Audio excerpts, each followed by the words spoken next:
aggressive Tyrese Halliburton. Let's bring it over to Valley LaForce. Kevin, Reggie, and Stan, good news for New York. Karl Anthony Towns is going to play tonight with no restrictions, according to Coach Thibodeau. He injured his left knee originally in Game 3. He then suffered an additional left knee contusion in Game 4. He was clearly laboring, but he finished the game strong. He was the last one on the court at shoot-around today. 25 points, 11 rebounds a game are his averages in this series. They need everything they can to get this win tonight. Allie, we thank you. We'll look forward to your reports all game long. Sold-out house, of course, here at the Garden. Tonight's starting lineups are presented by Kia. Reg, who's a player you're going to watch, and Stan, who are you going to watch early on in this one? Thibodeau staying with that lineup for the last two games with Robinson in the middle. Stop again. Siakam guarding Karl Anthony Towns, and see if he can test that knee. He was doing a great job of being able to drive the basketball, Coach. Right, and on the other side, I want to see if Mikal Bridges gets more pressure on Tyrese Halliburton, gets into his body a little bit more. On crew chief tonight, Jack Sarbaugh. Our referee, Josh Tibbett. Our umpire, James Williams, 52. Brunson, right away. Officiating crew knocks down the shot. From Brunson. Well, I like the screen away from the ball for Brunson. They need to get Next season on the line. That's Nimard. Inside, Turner had some space. Travel. Robinson, travel on the play. Turnover by Indiana. Didn't even think Turner had control of the basketball. Right there as he tried to go up, fumbled the basketball and ended up traveling. Good ball. So the Knicks losing game 4 by 9. They shot 46%. Offense has not been a problem for New York in this series. No, look, this Knicks has been up the by best 2 to stop. series in the playoffs in terms of the numbers both teams have put up. Can anyone stop the other team? Neesmith. Brunson again. 2 for 2. 2 possessions, 2 Brunson field goals, and he's doing a good job of starting off the basketball and being aggressive, looking for a shot. Major shot 51% in their 9-point. Turnover New York again. I mean, Indiana. Anunoby and Bridges will take it. Towns for 3. In and out. Gonna stay with New York. And Tom Thibodeau's New York Knicks will have the ball. Tom, in his 5th season, he's been in the playoffs with his team for the last 5 years. Right. He doesn't have a good record either. In elimination games, only 3 and 9. Years. Conference finals, the first time in 25 years. I think the Knicks are going to show up tonight. Great job turning this franchise around. Brunson gets the rattle. Brunson has it 3 shots to 6-0 New York. Yeah, Reggie, think anybody's complaining right now in New York that Brunson's 3 for 3. Turner for 3. Good. Nothing but net. And when Halliburton can turn the corner on those high screening rolls and play downhill, it just collapses this Knicks defense. 3-point shooting's been clutch for Indiana when they've been 40% or better from 3. They've won all the games in this series with that kind of marksmanship. Here's Brunson again. Brunson got the screen. Alley-oop. Nice slam by Robinson. Wow. Beautiful pick and roll. I mean, he threw that well above the square. Nasty alley-oop. 8-3 New York. Boy, Pacers have a little bit of the jitters here to start this game 5. Nimhard. Towns will defend. Shot clock at 6. Brunson defends Siakam. No good. Rebound Cat. New York has led in rebounding in this series, plus 24 coming to this game. Anunoby's going to get fouled. And fouled as he fired with 9:22 to go in the first. Well, here's Brunson on the pick and roll. What up, bro? He got some space so that Robinson could screen. Hockey game's like coming on soon. We're going to watch both of them. New York is doing that sets up Go a back play and like forth. this. They need to get Neesmith's body off of Brunson. So I think they can Edmonton's screen going to him finish on him the up pick and roll. tonight. Nimhard picked up number 1. Edmonton's been a lot of fun to watch. The line in this series is now 12 of 18. Quick timeout taken. Timeout Pacers. 9-3. What up, Jet? 9:22 to go in the first. I knew those games last night. I knew those 2 series were over. That's why I haven't been covering them. I knew that the Panthers were going to win, and I knew that Oklahoma was going to win. That's why I haven't been watching it.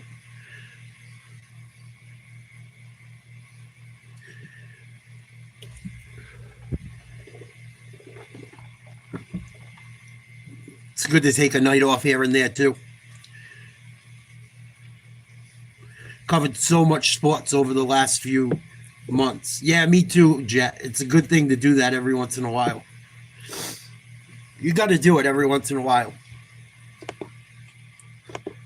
Get away from it for a day or two.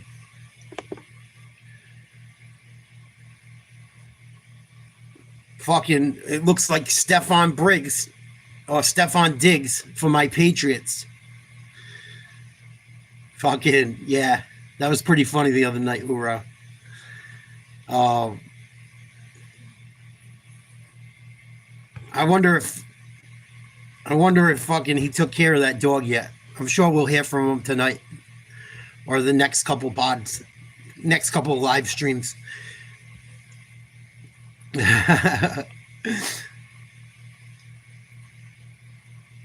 It's more than one way to skin a cat or your neighbor's evil dog. But it looks like Stefan Diggs is going to land himself in some trouble. I saw a video of him partying without Cardi B, looking like he was handing out pink cocaine on his boat. It was either that or weed. It was one or the other. I've heard reports of both. I told everyone I did not want the Patriots to touch this guy with a 10-foot pole. He's already acting up, acting stupid.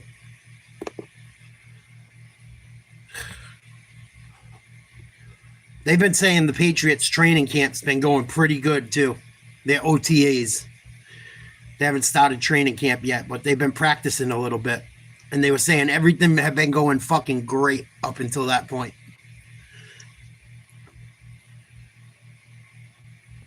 This fucking dude's going to be a problem. I know it. I know it. I knew it before they signed him. I talked about it last year when he got caught fucking around with Cardi B while she was pregnant. Who the fuck messes around with a pregnant woman, pregnant with someone else's baby? I don't care if she's Cardi B or not. If she's got someone else's kid inside of her, I'm all set. That shit's wild to me. Special kind of fucking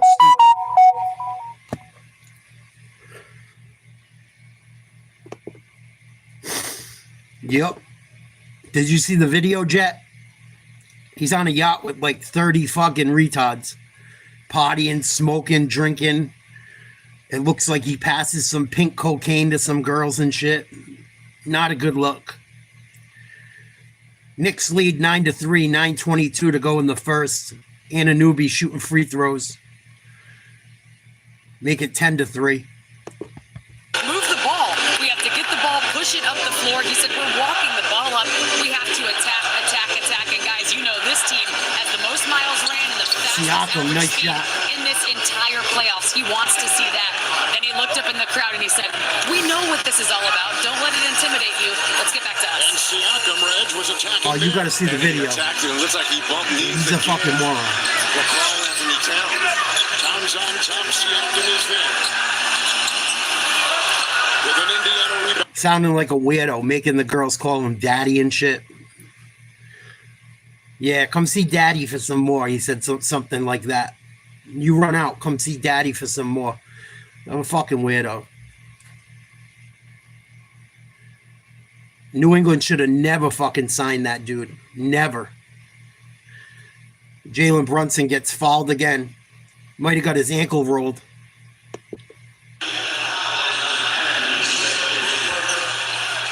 Neesmith picks up his first for Indiana. Look at Neesmith again, trying to barrel his way over this screen right here. Gets kind of tripped up. There's the body and the head that hits. Brunson sending him to the floor.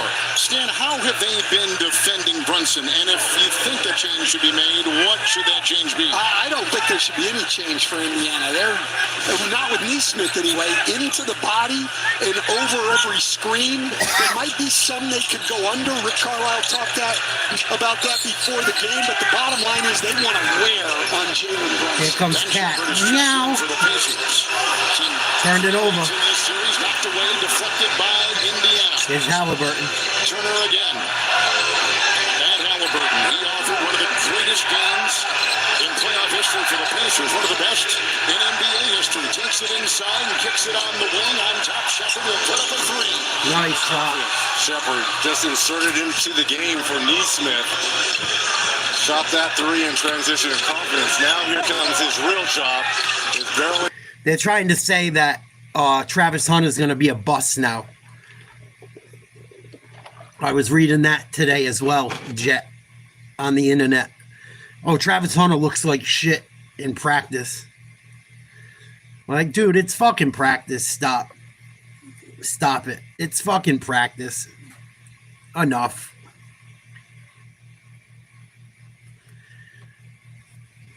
It's fucking practice. He's learning how to play two positions. And then they're trying to say Shedeur Sanders looked like the best quarterback for the Browns now. He threw 9 passes in a scrimmage, was 7 for 9. You're not going to know until it's time to play. And they're all rookies. Like, it's fucking nuts. Nuts.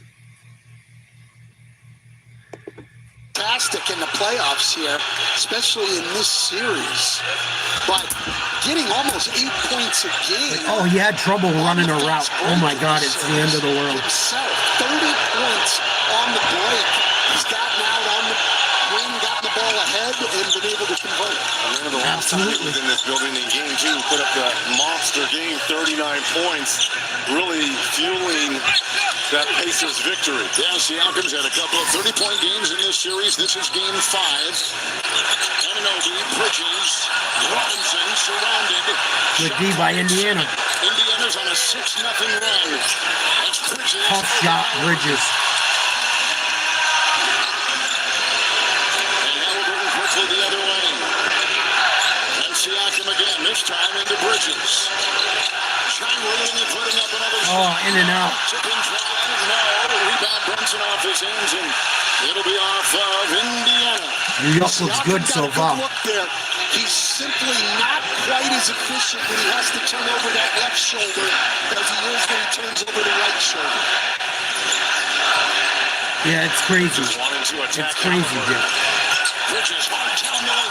Oh, that might have been a goaltend. And picked up, and Halliburton will come the other way. When he takes a lot of shots, it always seems to pay off. 16 or more. This team is golden. But he has to be. Halliburton going to get going. Brunson tails him here on the fly. Halliburton up and off. Missed the shot. Towns will collect it. I think that's his first shot of the game. You can see a little difference in the Knicks tonight, Reggie. They are not trying to push the ball quite as fast. More moderate pace. Inside. That's a foul on Indiana with 6:20 to go here in the first. I think that's going to be the first on Turner, holding down Robinson on that offensive glass. Miles Turner, number 1. Well, Turner's been very focused on trying to keep Robinson off the glass. Done a pretty good job since they inserted Robinson into that starting lineup. Needed a face guard in him, Coach. And a newbie 3. In and out. Rebound by Turner. Rebound paces. Second-year player from Belmont. And Halliburton's fouled shooting a 3. Was firing a triple. And that's a bad foul. Absolutely. Really bad foul. Especially when you have already made Halliburton pump fake right here. There's the pump fake. Smart ball fake. Yeah, he had his hand on Gets that hit left shooting a wrist. 3. Smart play there by Halliburton. Absolutely. So in that game 4, he had 32 What's up, old points, dude? 12 rebounds. He had 5 assists, 15 assists in that game. 4 steals, 6th player in these playoffs with at least 10 rebounds and 4 steals. As he has 3 coming his way here, Pacers down by 2. It was an all-time performance. Tonight from the Halliburton hits the second, cuts the lead to 1. Hockey game ready to get started. We're going to check out both these games tonight. Dallas needs a win, or their season's over. Faceoff is getting ready to be dropped. Halliburton goes 2 for 3 from the line. 6 minutes to go in the first. New York leads by 1. Let's check out the hockey game. For Dallas, Corey Perry up on that Game's in line, Dallas. taking the place of Hyman. Evander Kane will move to the second line tonight alongside Draisaitl. Jeff Skinner's first appearance in the series is on the third line with Henrique and Frederick. 30 seconds gone by. Here's Darnell Nurse. Ekholm back in the lineup. His familiar pairing with Bouchard. Well, Ekholm's back in. That's good news for Edmonton. Oh, 3-on-2 Dallas. Nice save, Skinner. Into the right wing corner. Skinner's been on fire. Troy Stetcher came out tonight, and that was a tough decision for Chris Knobloch with as well as he's played. But with someone as talented as Ekholm, you need to get him back in when he's available. Gramlin back on the top line for Dallas tonight. Through center ice, here's Brunson just hit a 3. Maverick Bourne slots in on Knicks are up by 7. Robertson back to the third line. Gramlin moved back up to the top line. Here comes Dallas. Blackwell. Here's Lemke.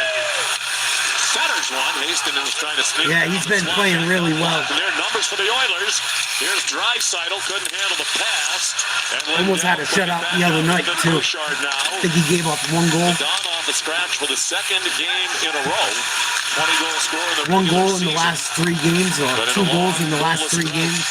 14 games without potting one. He's not alone in that regard for Dallas. Maverick Bourne. And now Johnston. There's a penalty here. Oh my, Maverick Bourne's first shift in this series is going to get called for a high sticking penalty. Oh boy, Oilers are going to end up on the power play right away. Not even 2 minutes into it. A game with their backs against the wall. 22 Dallas, minor penalty, 2 minutes, high sticking. Not good news for Dallas. Dallas is 47 in. As Dallas is rushing into the zone, Bourne spins it around. What and a it's just stupid a high careless stick. play with his stick. Oh, And he clips Bouchard in the chin. The Oilers 5 power play goals in this series. Maverick Bourne. I wonder if he's related to Ray Bourne. It's early, but this is I a bet he pretty is. critical kill for Dallas. They give up the first goal all but 3 games in the playoffs. You know what Dallas wants to do? Get the puck into McDavid's hands so he can attack. Knicks are up with by motion. 10. Harry will be in front of the net when he Halfway scored through the the other night first. in replace of Hyman. Edmonton 5 out of 14 on the power play in this series. A clean face-off win by McDavid. Back to Bouchard. Played in deep by Nugent Hopkins. McDavid is unbelievable. Pass Perry. That motherfucker can skate, puck handle. And now Bouchard. There he is. Nice pass. Missed Nice. the net. Just missed. About the spot from where he scored in Game 4. Pete DeBoer was saying I think the Oilers are going to win it all. Scored on. They cannot get timid. I got a They have to feeling. Stay as aggressive as they can. Difficult to do. Here's McDavid flying. They got a lot of talent in them first 2 lines. He's had a point in every game. Evander Kane doesn't even stop. Score! Beautiful feed by McDavid. A power play goal for Corey Perry. 1-0. And a Edmonton. disastrous start for Dallas. Pete DeBoer said scoring first tonight was critically important, and it won't happen. They don't get 2.5 minutes into the game, and Corey Perry, who scored in Game 4, scores in Game 5. 7 goals in the playoffs for the 40. Perry's playing beat up too. McDavid enters his zone with speed. Almost impossible to stop him. Connor McDavid creates that whole opportunity. Beautiful pass in front of the net. Easy redirection for a goal. Back to the front of the net. Perry from his spot. And Edmonton leads 1-0 like that. Uh-oh. Almost again. Glance off his stick. Marshman tried to play it in. It got blocked at the line. Well, the first shot on goal of the game for either team. That's bad. Giving up your first shot on goal and it going in.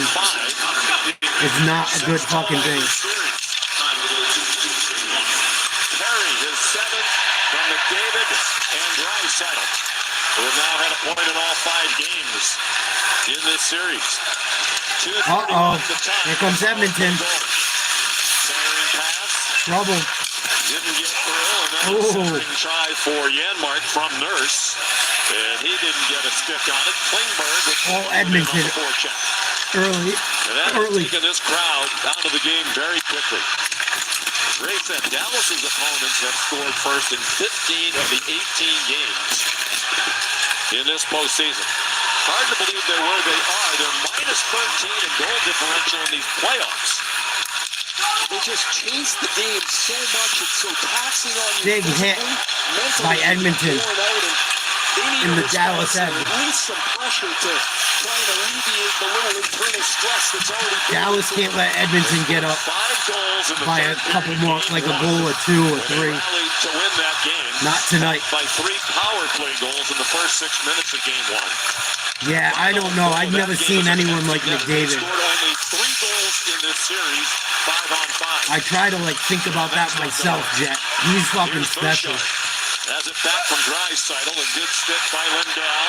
Turned quickly by Bork. He goes with Johnston. Draisaitl, a good back check to cover Bork. And it got turned over to Evander Kane. Bouchard tapped it ahead for Draisaitl. Off for Kapanen and dropped for Bouchard. Uh-oh. Kane was all alone. Robertson got a stick in. Here comes Edmonton. Dallas left Perry all by himself right in front of them on the power play, and Edmonton almost had another clear shot from right out in front. Yes, Lindell. I think he might be better than Gretzky. To Johnston. He's up there. Nice save, Skinner. By Stuart Skinner. I think he might be fucking better than Gretzky. If he can get a couple rings, his skill level's up there, man. He's something else. He's just, I don't know. I've never seen anyone play like him. He reminds me of the kid from, he reminds me a little bit of the kid from Sidney Crosby a little bit, but he's fucking good, man. And he's big. He's big. He hits. He can fucking do it all, man. I can't believe he's been in the league almost 10 years. It doesn't feel like it at all. He gets back on defense. He's very, very good. Perry is probably as well. He doesn't turn the puck over ever. I have yet to watch him turn over. I've yet to watch him turn the fucking puck over. Fewest games to 100 playoff assists. McDavid has 90. Gretzky did it in 70. He's got some Gretzky in him, but I don't know, man. I've never seen anyone play the way he does. Like, he can just fucking skate and puck handle and hit. And he's not as physical as Ovechkin. He's not as big of a guy, but I think he's more talented. I don't know if he's as good of a goal scorer, but he's got 20 assists already in this year's postseason. It's his 4th year in a row with, I think, 20 points or more. He's already breaking records for playoff shit. 1-0 Edmonton. Duchesne up the wall. Nurse did well to keep it in. Comes back down low. And it hopped over the stick of Trent Frederick, or they would have had another opportunity from point-blank range. Marchment carries in. Oh, here's the stop. Drop for Lindell. That one got blocked in the slip. Nice save, Skinner again. Got in the way, and Stuart Skinner covered it. So Dallas with a couple of chances. Skinner scoops up that rebound around him, but after Draisaitl finds McDavid, Corey Perry in front of Jake Ottinger, his 7th of the playoffs, a minute and a half in, it's 1-0 Oilers. TV timeout. Let's check out the basketball game. But I think Connor McDavid is this generation's best player. And I don't think it's even fucking close. It's not even close.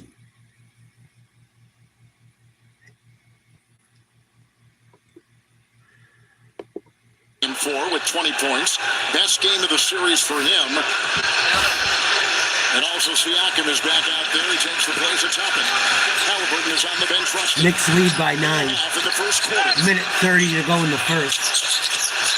Josh Hart across the lane. Siakam meets him. Bridges. Free. It's a rebound by McConnell. The Knicks wanted a foul call. They're not going to get it. RPM inside Siakam, nice layup. Keep them to one shot. This is what the Pacers. Yeah, well, Lemieux got sick too. Lemieux had fucking cancer or whatever, didn't he? I know Lemieux got sick during his career. Something went wrong. Knicks led by 10, up by 7, in the corner, Shepard and McConnell. Indiana 6-17 to start the game. Matherin sets, fires. Ooh. It's a triple. But again, you Knicks see the New York only up by defense 4 now. soft on the ball, cushioned, and then laying back. Just on like the that, pick and roll. Indiana right back. I think right back in it. more ball pressure. They've got to be more aggressive on all the pick and rolls. It's Bridges. Taking it in, kicking it out. McBride will set up. Josh Hart, open 3. It's a 3. No good. Rebound McConnell. Indiana starting to wake up They're playing for one here, and if they can get a bucket here, with Halliburton on the bench too. Brunson and the Knicks have started just to be within 4. This is huge. Matherin knocked down a 3 the minute he came into the game. Here's McConnell. Difference of 3 seconds. Game clock, shot clock. Matherin and Hart. Shot clock at 1. He's got a foul. The 3. Oh, just barely missed another one. Bridges lets it fly. Good if it goes. Ooh. And the quarter comes to an end. And after New York led by 10, a terrific 10-2 finish for the Pacers. Well, and they got out in transition, like Reggie said, limiting New York to one shot, rebound and run. TJ. Indiana right back in this game, down by 4, end of the first. Brunson getting away with all kinds of bullshit, pulling on people's jerseys. Oh man, Edmonton just went up 2-0 on a breakaway.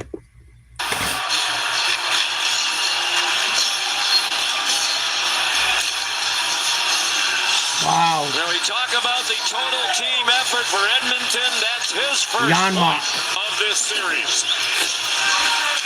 What a great look by Jake Wallman. He goes all the way wide open. Robertson, who finds Matthias Ottinger Janmark. hasn't stopped the Chris shot yet. Knobloch, the Oilers coach, was saying that Janmark is the second fastest skater on this team, behind Beat him 97. 5-hole too. That's pretty heady praise.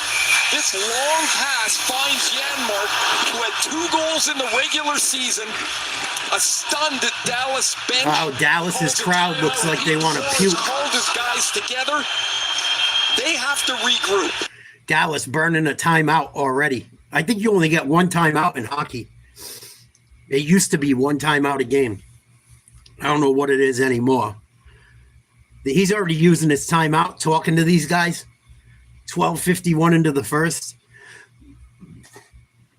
Edmonton has 2 goals on 2 shots. Dallas, no goals on 2 shots. Did he pull Ottinger? Yeah, he's got to. He's given up 2 goals and 2 shots. I don't think this other dude's going to fare much better. Because it's... Sometimes when you have a team like Edmonton, Edmonton's gotten like... It hasn't been all Ottinger's fault. Tonight, he hasn't looked great. But like in some of the games previous, it wouldn't have mattered who was in net. Some of those fucking shots were rockets. Like tough shots. These guys put goals in on places. On like some of the goals they scored on Ottinger weren't cheap. They're going like upper 90, fucking low in the corners, near side, far side, from like fucked up angles. I seen 2 or 3 goals scored from like behind the far red line or like even with the goal. I think the Oilers just have more skilled players. Edmonton has the best first line in hockey. For me, it's not even close. When Evander Kane can't get on your first line, you got a fucking squad. You got a fucking squad. If Evander Kane is not on your first line, you have a very good team. You need to jolt your team. Somehow you have to jolt them. You can only call a timeout. You can only change the line so often. Alex Petrovic didn't And get it Skinner's been on fire. That's right, Jack. Ian Bischel didn't get it out either. On top of it. Smelling blood here early on. It's out in front for Chuck Frederick. Now it's Skinner, and he scores. Wow, another one? Goodness. Jeff Skinner making his first appearance Thank in you, the Turbo series. Turbo. Just his second career playoff game in 15 years in the league. And it's 3-0 Edmonton. So Matthias Janmark scores to make it 2-0. It's his third goal of the playoffs. He only had 2 all year.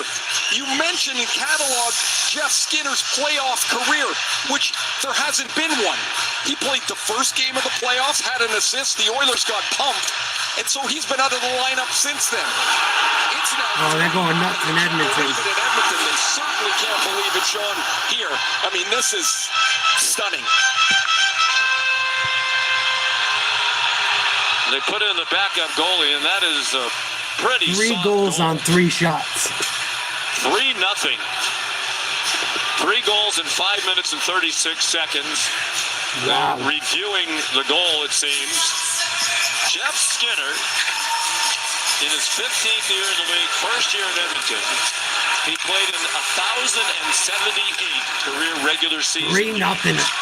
Not even halfway through the first. And that is the most in NHL history. And he hasn't played in 5.5 weeks. He waited 15 years to play in the playoffs, got into that first game, as Ray said, in round 1 against Los Angeles, then came back out. But Chris Knobloch said he's been the consummate pro, shows up every day, works hard. It's not as though he didn't deserve to play. They just have terrific depth. Went with other guys who were doing the job, but he's back in there, and what a career highlight for the 33-year-old Skinner.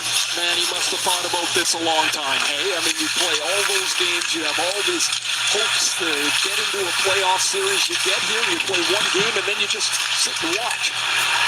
You get your chance, and he makes no mistake with it. Tyler Seguin dropped it back, but there was nobody at the point. So now Thomas Harley, that Me carries too. Draisaitl. I've had so many Dallas people talk shit This crowd is stunned. The Stars have to recently be about everything Dallas. down 3-0. Their goalie, one of the best in the league, yanked after 2 goals in a must-win game or your season's over. And then Smith comes in and gives up Almost another one. And they're buzzing again. That was Arvidsson who threw it out in front. Bouchard sent it in wide. Evan Bouchard off the wall. Yeah. Imagine paying all that money to go to a game 5 and you're down 3-0 10 minutes into it. Over to Mason Marchment. That's what it's like being a Bruins fan. Skinner, his first career playoff goal.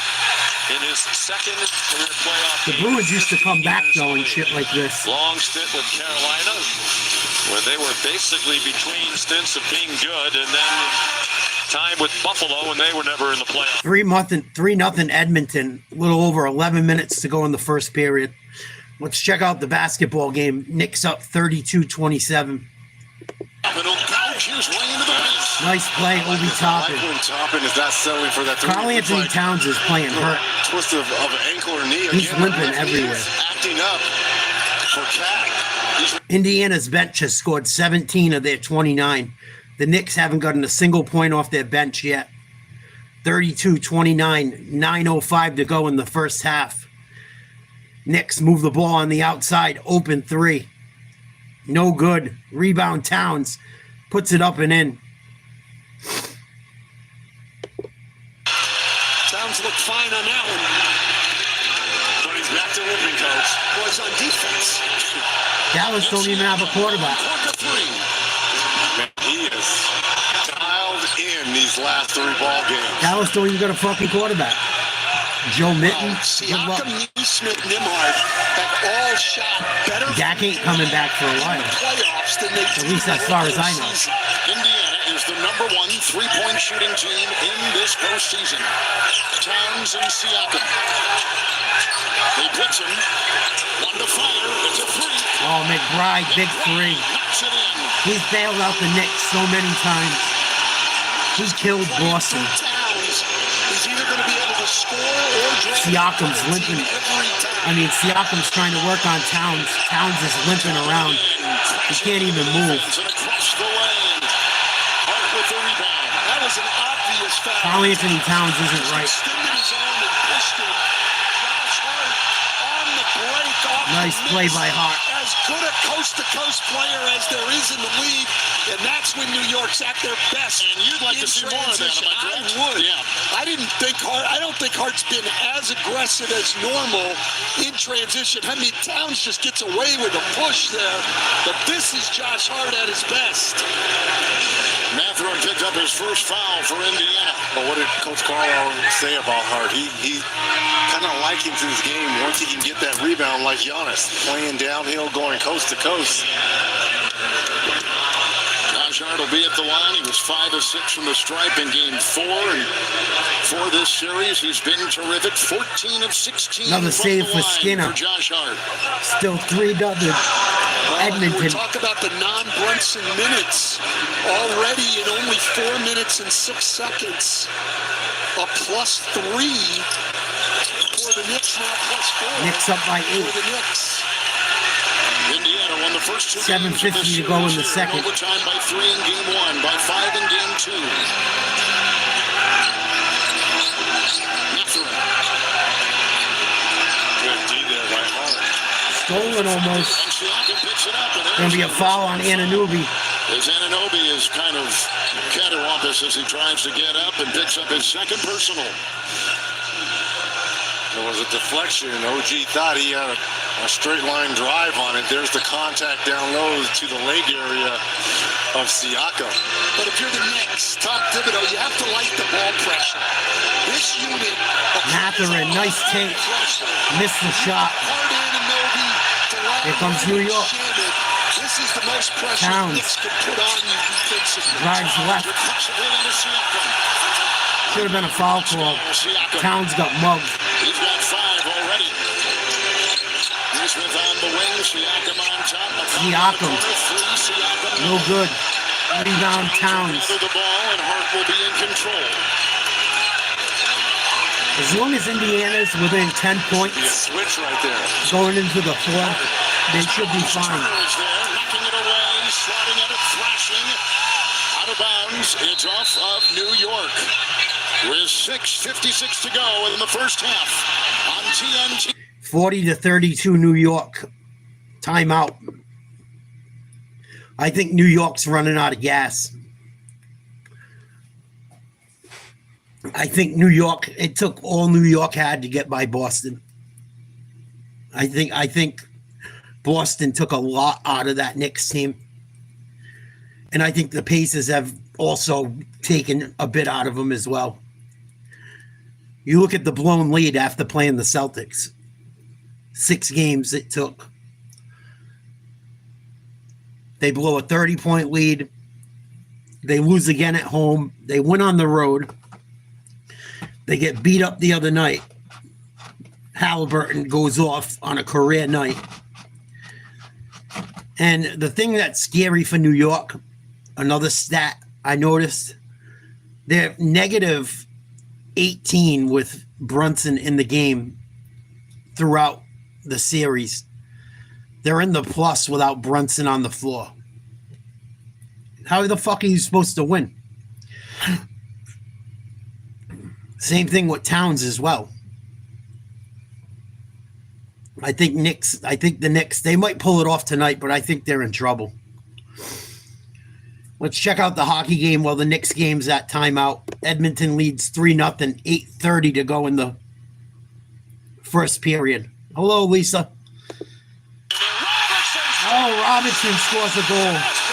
Turnover by Edmonton in their own zone. And Dallas is leading scorer. finds the back of the net and beats Skinner. 3-1. Dallas trails Edmonton.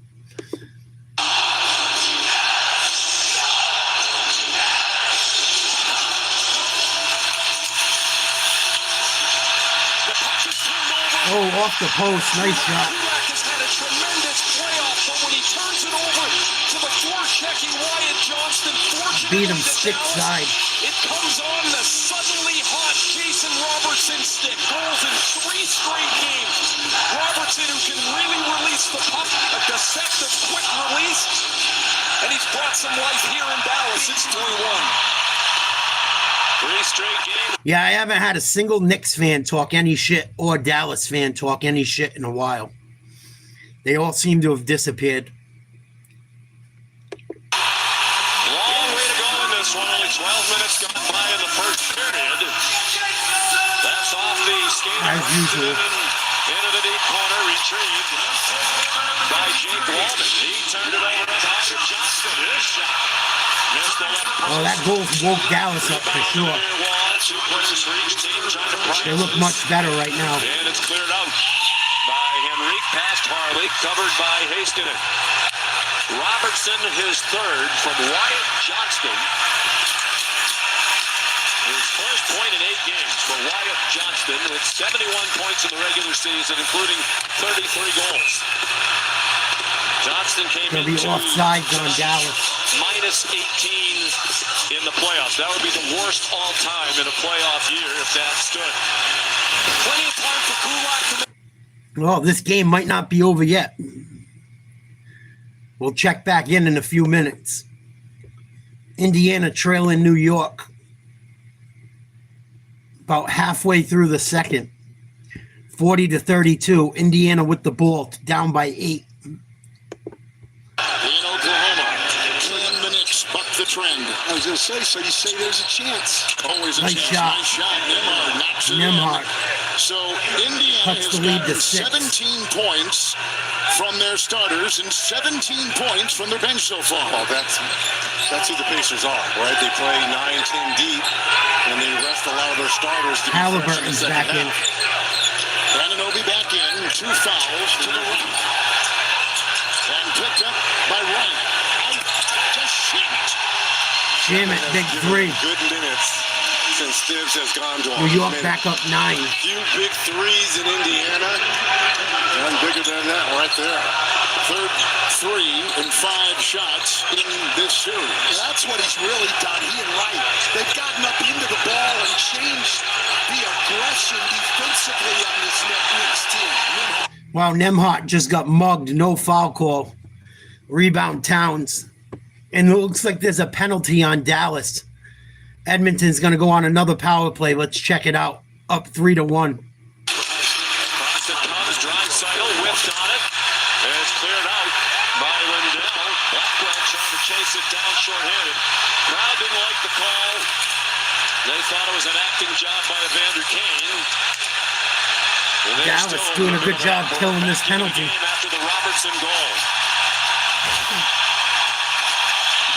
6:50 to go, first period. Crowd getting 3-1 loud Edmonton. A in stunning Dallas. start to this one. Jake Ottinger Here's McDavid replaced by Casey DeSmith. over the blue line. Playing at just his 5th Out playoff to game, Draisaitl. 33 for the most of his career. Over to Hopkins. Out to Bouchard. Back to McDavid. Game 5 for Dallas tonight. Here's McDavid. Shoots wide. And that turns all the way down to the Edmonton A zone. minute left in the power 3 play. penalty killers go off. Lindell stays out, joined by Hintz, Blackwell, and Ceci. A minute on the power play for Edmonton. McDavid. Oh, offsides Edmonton. Pass was soft to the boards, and Connor went across the line before Nugent Hopkins could send it in. Knicks are up by 12 right now. 5:30 to go in the second quarter. Looks like they're cruising. Again. Gonna have a face-off outside the Dallas zone. Edmonton, a minute left on their power play. Dallas wins it. And they clear it. Jake Wallman out on the power play now. And cleans sends it in. Two defensemen out there as part of the... Oh, here we go. Odd man rush. Here's Wyatt Johnston shorthanded. He had three shorties in a regular here.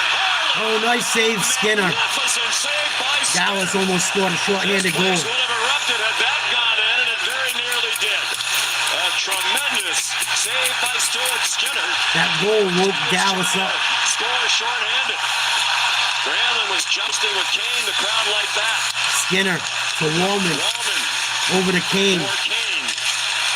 Centered it right out of the Missed circle. it. Blackwell. Turnover. Dallas Sends it down. kills off the power play. And the crowd, many of them on their feet, saluting the penalty kill, That last goal got the crowd into it. which was one of the best. Edmonton turns it over. Gets it back.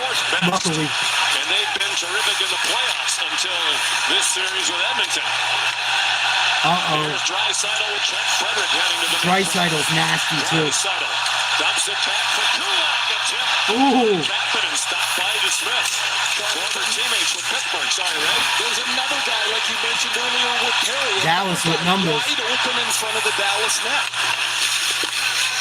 Yeah, this is going to matter who's in the goal. If that keeps happening, Edmonton's going to score more goals. Heiskanen scales it in. Down to 4.5 to go in this first period. All Edmonton to start. 3 goals in the first 8 minutes and 7 seconds. But the crowd back to life and some life in the step of these Dallas Stars facing elimination. Bishop and Arvidsson. It's Arvidsson there. Ooh, big hit. Arvidsson just got smashed. This is gonna get. We're gonna have a fist fight in a minute. The puck's at his feet. It's gonna get ugly. He's remained hunched over. He got absolutely crunched. Broken sticks. William Bishop. Bodies everywhere. Robertson took a check from Good Arvidsson. hitting by both teams. Edmonton able to keep it in. Robertson says, "Why me?" as Robertson comes after him. Dallas trying to dig deep. Robertson's 5'10", 180 And get back in this game. 6'7", 231. Bishop banks it ahead. Pass right. Bishop takes a big hit. Another hit brings the crowd to life. And here's Matthias Ekholm now, the 35-year-old. Oh, Dallas is hitting everything moving. Right in front of the Edmonton bench. This game's starting to get ugly. This could be a doozy. Remarkable how lively this crowd is, given the way it started. Yeah. NHL unites for the love of... We're going to stay with the hockey game. Knicks are up by 14. 3:10 to go. Second quarter. Dallas trying to overcome a 3-0 early lead by Edmonton. 3-1. Edmonton leads right now. 3:21 to go in the first. But Dallas has certainly woken up.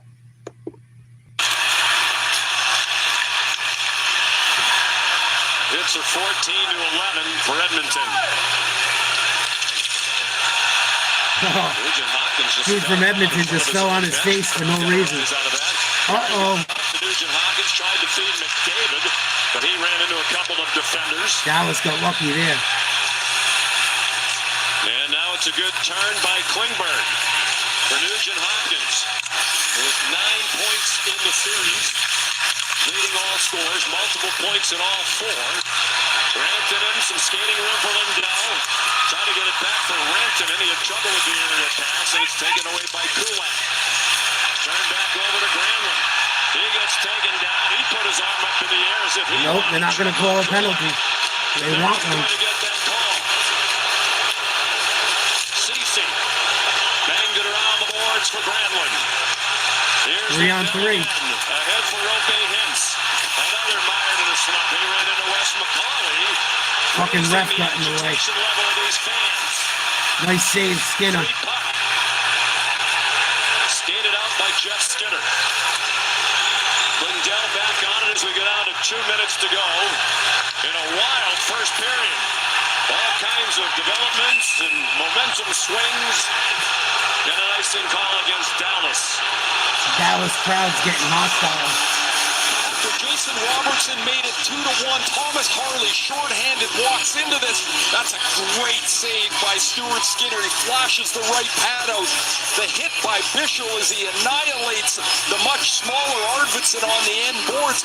Gets the crowd roaring again, and then I'm going for Edmonton, and I'm going for Indiana in the basketball game. Indiana's down by 14, almost halftime. Knicks are dominating right now. Here's Dallas with a chance of their own. Nice wrist shot, saves Skinner. Duchesne does not have a point in these playoffs that has not come on the power play. He led them in points in the regular season with 82. Averaged a point per game. He has 6 points in these playoffs in 17 games. Well below a point per game. Same old shit, Juice. Syracuse math, Ray. I know my old Nothing really new. Very proud of that up on the hill. Surviving. Oh, the pencil and paper going hard up there. I used the calculator, actually. Back home with Borkin on the forward check. Arvidsson controls. And now it's Petrovic. Nice rink wide. Minute to go. Dallas trying to get another goal. First round pick. He's 23 years old from the Montreal area. Prolific scorer in the AHL. Led that league in scoring last year for the Texas Stars. He had 77 points. Oh, here comes Edmonton. Intended for Wallman, content to tap it in. Good job by And Heiskanen surveys Heiskanen. the options with 30 seconds to go in the first period. Here comes Dallas. Dallas back in the game on the Robertson goal. Can anybody else in green join the scoring party? Rantanen. When this series started, he was the leading contender for the Conn Smythe Trophy as playoff MVP. He has no goals in the last 7. 1 goal in the last 9. Here's Corey Perry again. Centers it. Was there for Dallas. And That's the end of the first. 3-1 Edmonton. Hey, Juice, if you're still in here. Oh, excuse me.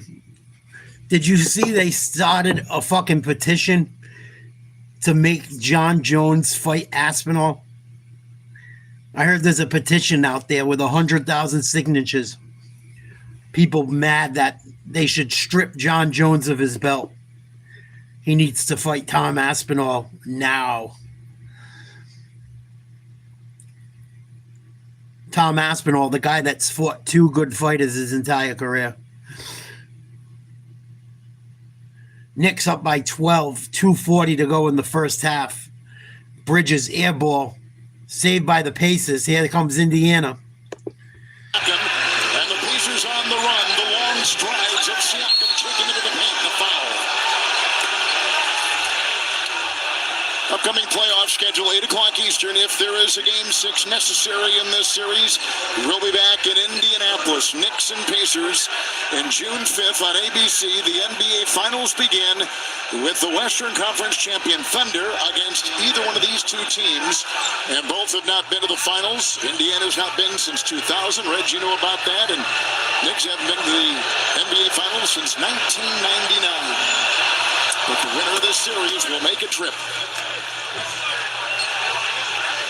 Well, here we go, talking about closing quarters. We saw the end of that first quarter. It was the Pacers that closed the quarter, closed that deficit down to 4. Can they 10-2 do the same here? And Coach, you talk about what Tibbs is talking about, impacting the ball.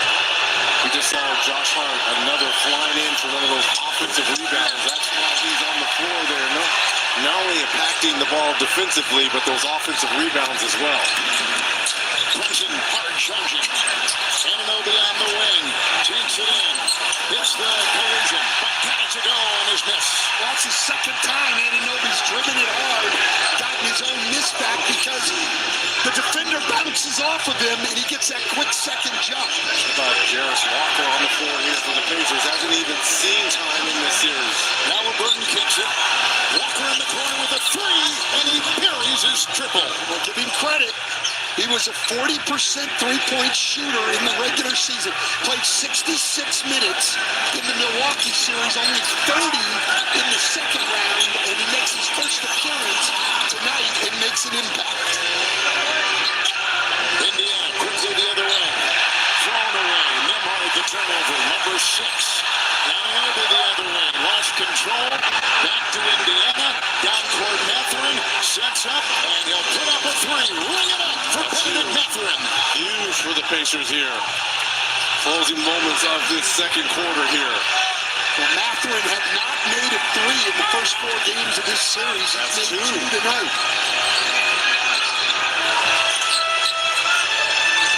Hart now coming off the bench. Inside Towns. Got by Siakam. Anthony Towns, man, he is just owning the paint. 17 first half points for Towns. Siakam a twister. Towns the rebound. He's got 10. He's got a double-double already.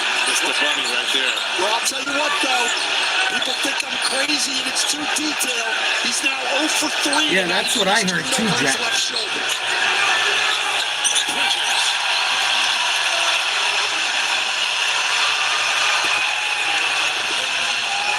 That's what I heard too. This game is Or he got a surgery or something. half minute to go in the first half. Nembhard, New York a foul to give.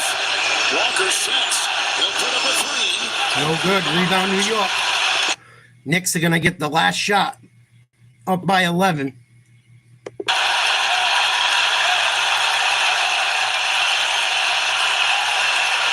And the final 7 seconds of the half. Halliburton hasn't done anything. Brunson squeezes one inside. Stolen. Top, nice hit by Indiana. Halliburton 3 at the buzzer. Beautiful rank. It goes astray. Halftime is here. And the Knicks. Halftime, New York leads by 11, 56-45. 14 minutes until the second period starts for the hockey game. Edmonton leads 3-1. I think John Bones Jones is just playing head games with him. And I love it. I love it. The fact that people think Tom Aspinall has the right to fight John Jones when he hasn't fought fucking Cyril Gahn. He hasn't fought anyone besides fucking Volkov, really. He's fought a couple guys. He's fought like 2 or 3. But, come on. Fight some other guys. You didn't have to fight Stipe. You never had to fight Cormier. You never had to fight Cyril Gahn. He just got pushed right up to the championship. That's what they're doing with a lot of guys now. That's why I'm kind of sick of UFC. Why do we have rankings if they don't mean anything? Why does a guy that's fucking Aspinall was ranked, he wasn't even in the top 6, or he was like a top 6 fighter. He gets a shot at being a fucking champion as the 6th best fighter. Should have to work his way up. They're not making these guys work their way up anymore. It's kind of sad.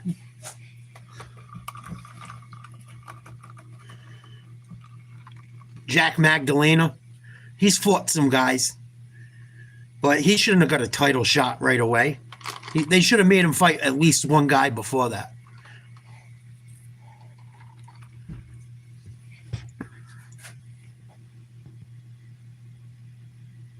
Like, I'm just so sick of him pushing up the guy that the fans like the most. Like, why do we have rankings then? Should we just not even pay attention to the rankings anymore? Rankings don't count.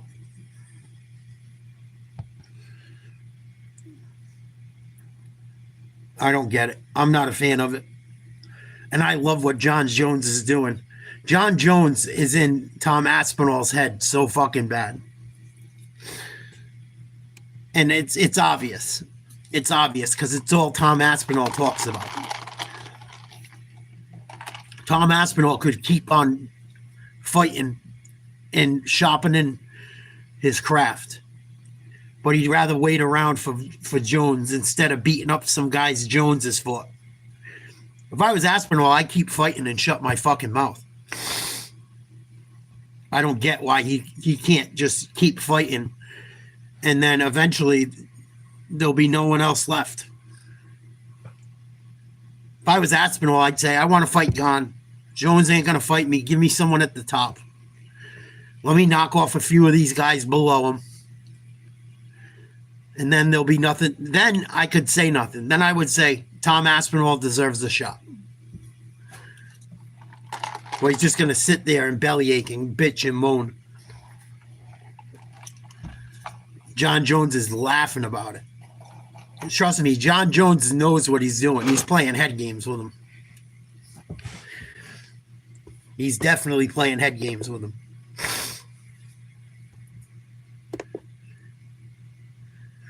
He's going to beg for that fight, and then it's going to finally happen, and he's going to be like, he's been wanting it so long, he's not going to be ready for it. That's what I think is going to happen.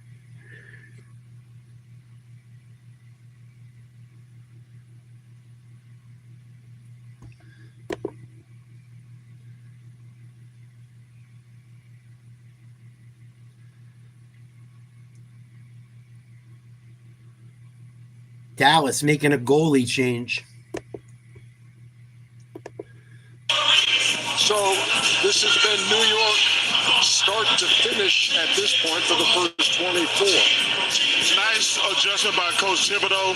When Neesmith was in the game, he took Jalen off the ball. I think it really gonna give him energy. He got off to a great start. He hadn't moved this much. See, this was awesome. When he switched him one-on-one. He don't let him just walk the ball. He's adjusting by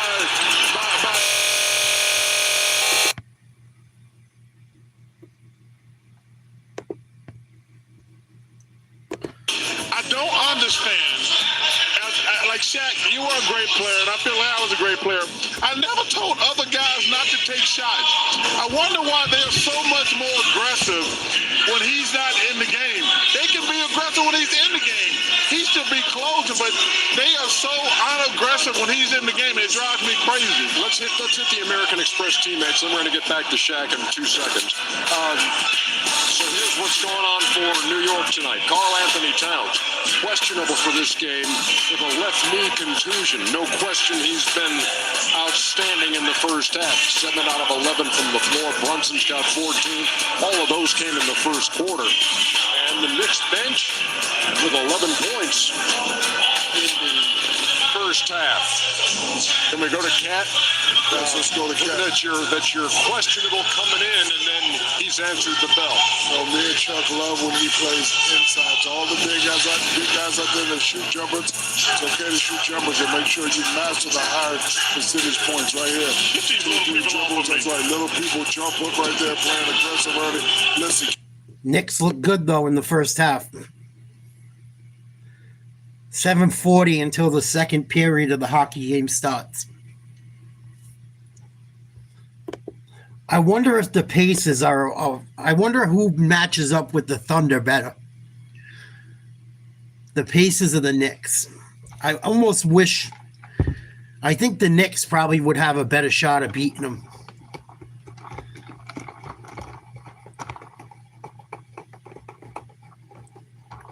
I don't think either of these teams are going to beat the Thunder. I think SGA is going to get a million foul calls. And I think they're going to let he's the MVP of the league. I think the NBA is going to give the championship this year to him, to that team. Or try to influence it that way. There's no way they're not the favorite against whoever they play. There's no way that the Thunder aren't the favorite going up against either team from the East.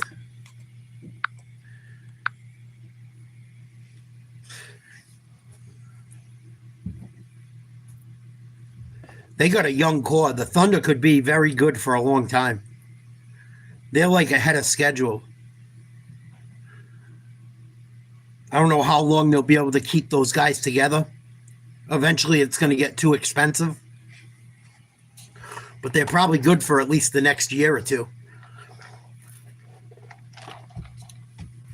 You know, Holmgren's going to get a big contract soon. SGA is going to get another huge contract. The Williams boys and Wallace are going to get contracts. Eventually, everyone's going to get paid. And they're not going to be able to afford everyone. That's what's happening to the Celtics, too. That's going to happen to the Celtics soon. That's why Tatum getting hurt is such a big deal.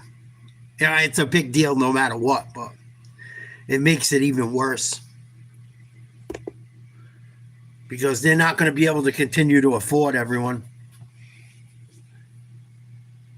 I think Porzingis is probably going to get dealt. If they can even get rid of him with his health problems. I don't see Kristaps Porzingis.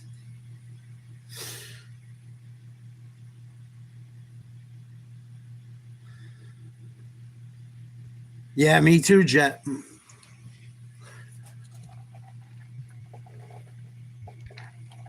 Me too. It's just the way the league is this year.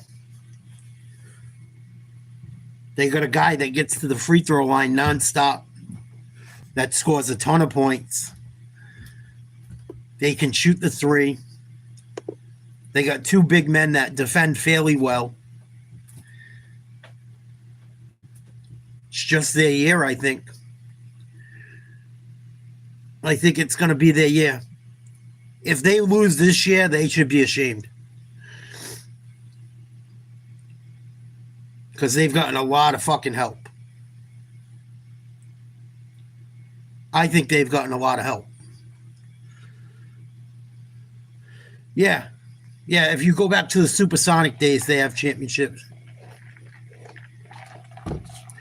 Well, it's, you know, it's the same thing with people out there rooting for them, too. That they love to go, oh, if Durant never left, Durant's a piece of shit. But Westbrook ended up leaving. Harden ended up leaving. Everyone left. And they all badmouthed Durant. Like, no, let's not forget. It wasn't just Durant that left. Everyone that played there wanted to leave. Russ ended up leaving, and Harden left first, if I'm not mistaken. But I think Oklahoma City's going to have problems retaining stars because guys don't want to play there. I used to date this girl that was a zookeeper, and she worked at the Oklahoma City Zoo. She hated it out there. She said there was nothing to fucking do. She said it was so fucking boring.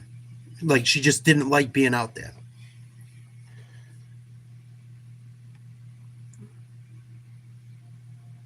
So I think that's why that's why they struggle to keep people.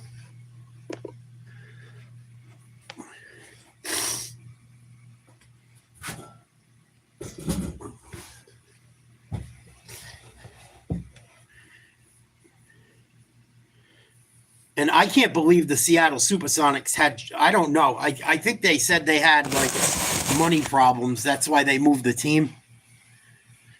But how the fuck, I don't know. Seattle was a good team for a long time.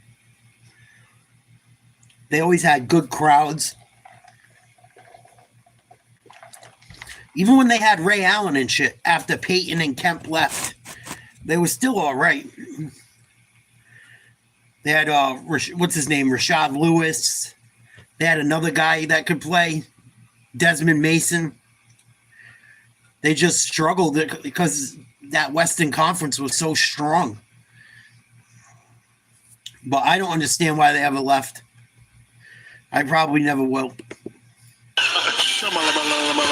But supposedly they were hurting for money.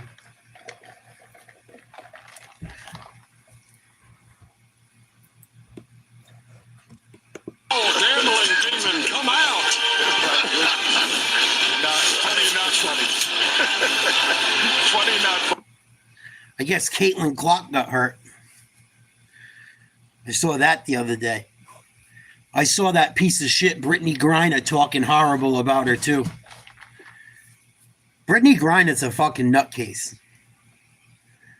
That fucking dude, I don't know if she's a girl or a guy. I don't know what the fuck that it is. Brittany Griner is a fucking special type of fucking woke idiot. She was saying something about the WNBA and Caitlin Clark. She came out saying something about making fun of her, calling her a white girl. And then she had the audacity to say the WNBA used to be nice to come to the games, and it was like low key, and the crowds weren't out of control, and people could go to the games and get work done and watch the ball game. Like complete fucking idiot. Like, yeah, put down the white girl that's help push your league. Bring her down because she brought some focus to your league and people are making money. Yeah, she liked it better that way, Jet. She liked it better with no crowds. She said it was so much better when it was more chill. Before Caitlin Clark. She's a fucking nut, dude. Nut. I guess it doesn't matter if you make money. Just if it's chill. What up, Duncan? Good to see you. Fucking moron. I am so, like, tired of ghetto shit. I am so, like, they call it, what is it? Like, a lot of people have been speaking out about fucking... I am tired of woke. I am tired of liberal. I am tired of trans, gay bullshit. I'm, like, burnt out from all of it. I have trans fatigue. I have gay fatigue. I have woke fatigue. I have black fatigue. I have illegal immigrant fatigue. It's fucking nuts. I'm so over all this retarded shit. I have fucking fatigue from that Carmelo Anthony bullshit. Stabbing up a kid for fucking telling you to get out of his seat that you took. What do you think? You're going to end up like Rosa Parks, motherfucker?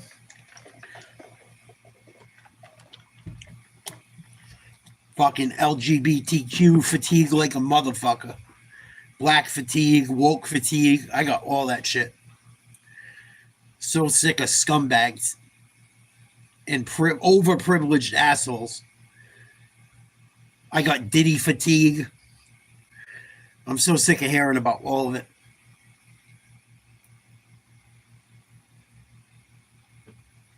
I got troll fatigue.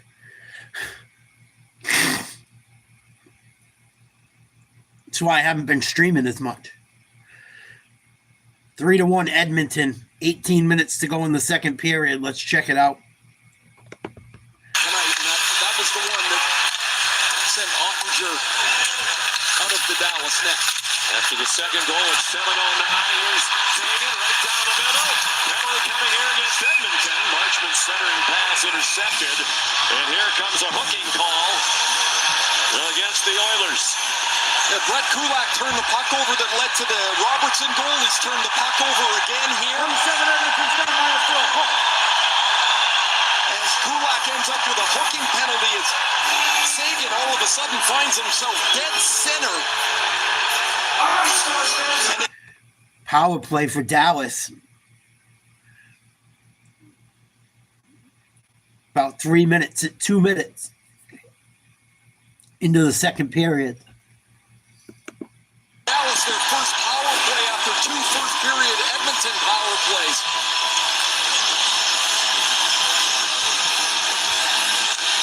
I would love to watch the Knicks choke up 11 at half and blow an 11-point lead at home. That should be an offensive foul, and it is. Good call. Cat getting hit with an offensive foul. Hits Rantanen and Johnston the forwards. And that one's picked up by Nugent Hopkins. Long feed out of the reach of Henrique. And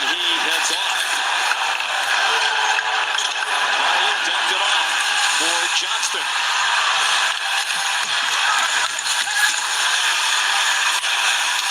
Duchesne back to the line and back to Harley. If Dallas can get a power play goal. At the top of the crease. Hicks also at the net front. Trying to screen Skinner. Ekholm the puck.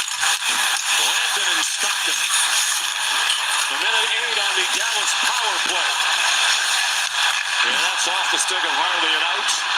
Ian signaling to the bench he wants to go off. Connor McDavid's out there killing the penalty. He's been more involved in the penalty kill without Connor Brown the last couple of games.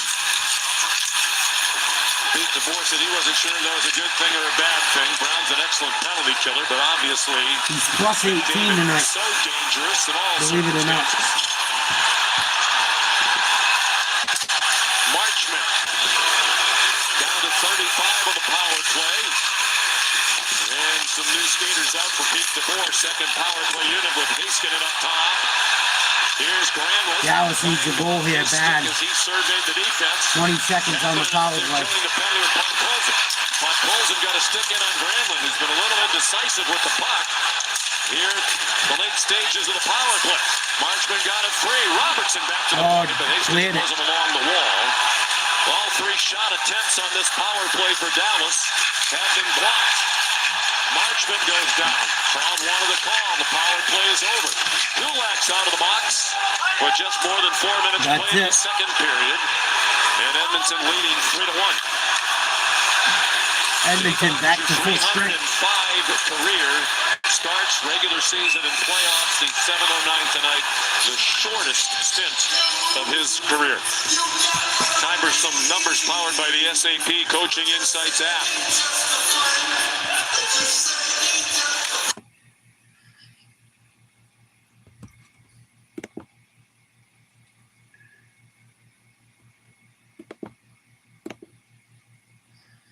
Knicks are up by 13. 10 minutes to go in the third.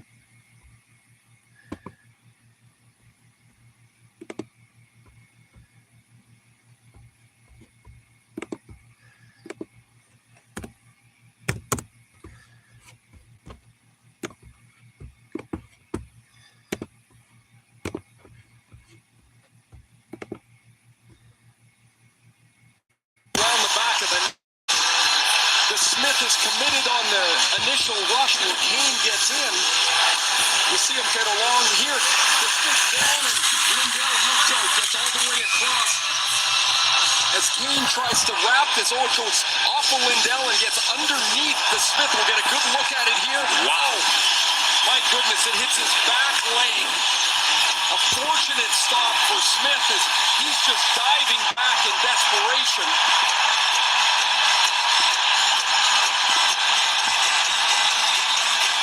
Just to finish that thought about the shots, like you got to tee one up, make somebody want to hesitate or someone to hesitate blocking. I was also surprised they talked about shots on net on that play in which he was hooked by Kulak. Surprised Sagan didn't shoot it right in the slot. Henrique's shot blocked by Lindell. Caromed into the corner. Kyle Granlund. It's blocked by Skinner. What up, G? He centers. Yeah, you need him 3 games in a row. To Smith. He's played for Pittsburgh, Vancouver. They look all right tonight, though. And now here with Dallas. Cody Ceci, they were almost offside. Behind the net, it comes free to Victor Arvidsson. Plenty of skating room as he goes up the far wall. And Edmonton changes up after the dump in. Pretty good when you start the series with guys like Arvidsson and Skinner on the bench. Both of them have been 30-plus goal scorers earlier in their careers. Knicks are up by 16. Ekholm broke up the play at center ice as Bork went after. Ekholm ahead to Nugent Hopkins. Dallas down 3-1 swept it away from against McDavid. Edmonton. Pitched ahead and gobbled up by Maverick Bork. And it's whistled down for a hand pass. Edmonton's penalty killing got torched in games 1 to 3 against Los Angeles. They got lit up in games 1 to 2 against Vegas. And they've progressively been getting better. They're more aggressive. They're more confident. They hit the puck. And Dallas really didn't get anything to threatening at all developed on that first power play. Nurse has been one of their top penalty killers without Kulak. He's out there all the time, or rather without Ekholm. Now you've got Ekholm back, and that gives them even more depth in a special teams unit that's been better as the playoffs have gone along. Fagan Last 5 dumps it Dallas in. shot attempts have all been blocked. Edmonton has been so impressive defensively throughout the series. Here's Dallas. Ooh. Missed the net. Over the net. Excellent chance for Thomas Harley. Dryside on the quick counter. Takes it into the corner to stop him. Kane gets cross-checked down from behind by Harley. Kapanen played it back to the line. And a broken Ooh, stick what a for shot. Bouchard. Another one. Good save. Stopped by the pad of Casey DeSmith. Turned over to Kapanen. Off for Dryside. Ooh. Another stop by DeSmith. Edmonton That was a good one. That's a bad bringing the heat. by Duchesne, and there's Draisaitl with that one-timer to Smith. Lucky it didn't cost. He has to almost be Stars are flawless lucky here. that He didn't can't give cost up him. anything else. The one thing that is easily apparent, is Smith much smaller in the net than Ottinger, who's 6'6", 224. They list Casey DeSmith at 6 feet, 180, and that looks like it might be generous, at least the 6 feet part. 3-1 after one, 3-1 now. There's been some good chances in this second period. Thomas Harley's backhander just over the top of the net. Behind Stuart Skinner and Casey DeSmith, the left pad stop on the Draisaitl one-timer. You, McCris. So Edmonton up 3-1. About halfway through that period, second period. 12:53 to go. Knicks up by 16 on the Pacers. 8:25 to go in the third.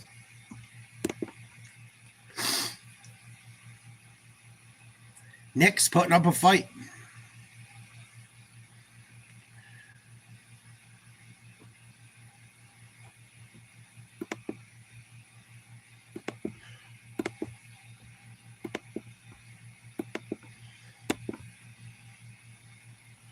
Check out some of the basketball game. It's coming back on in a second.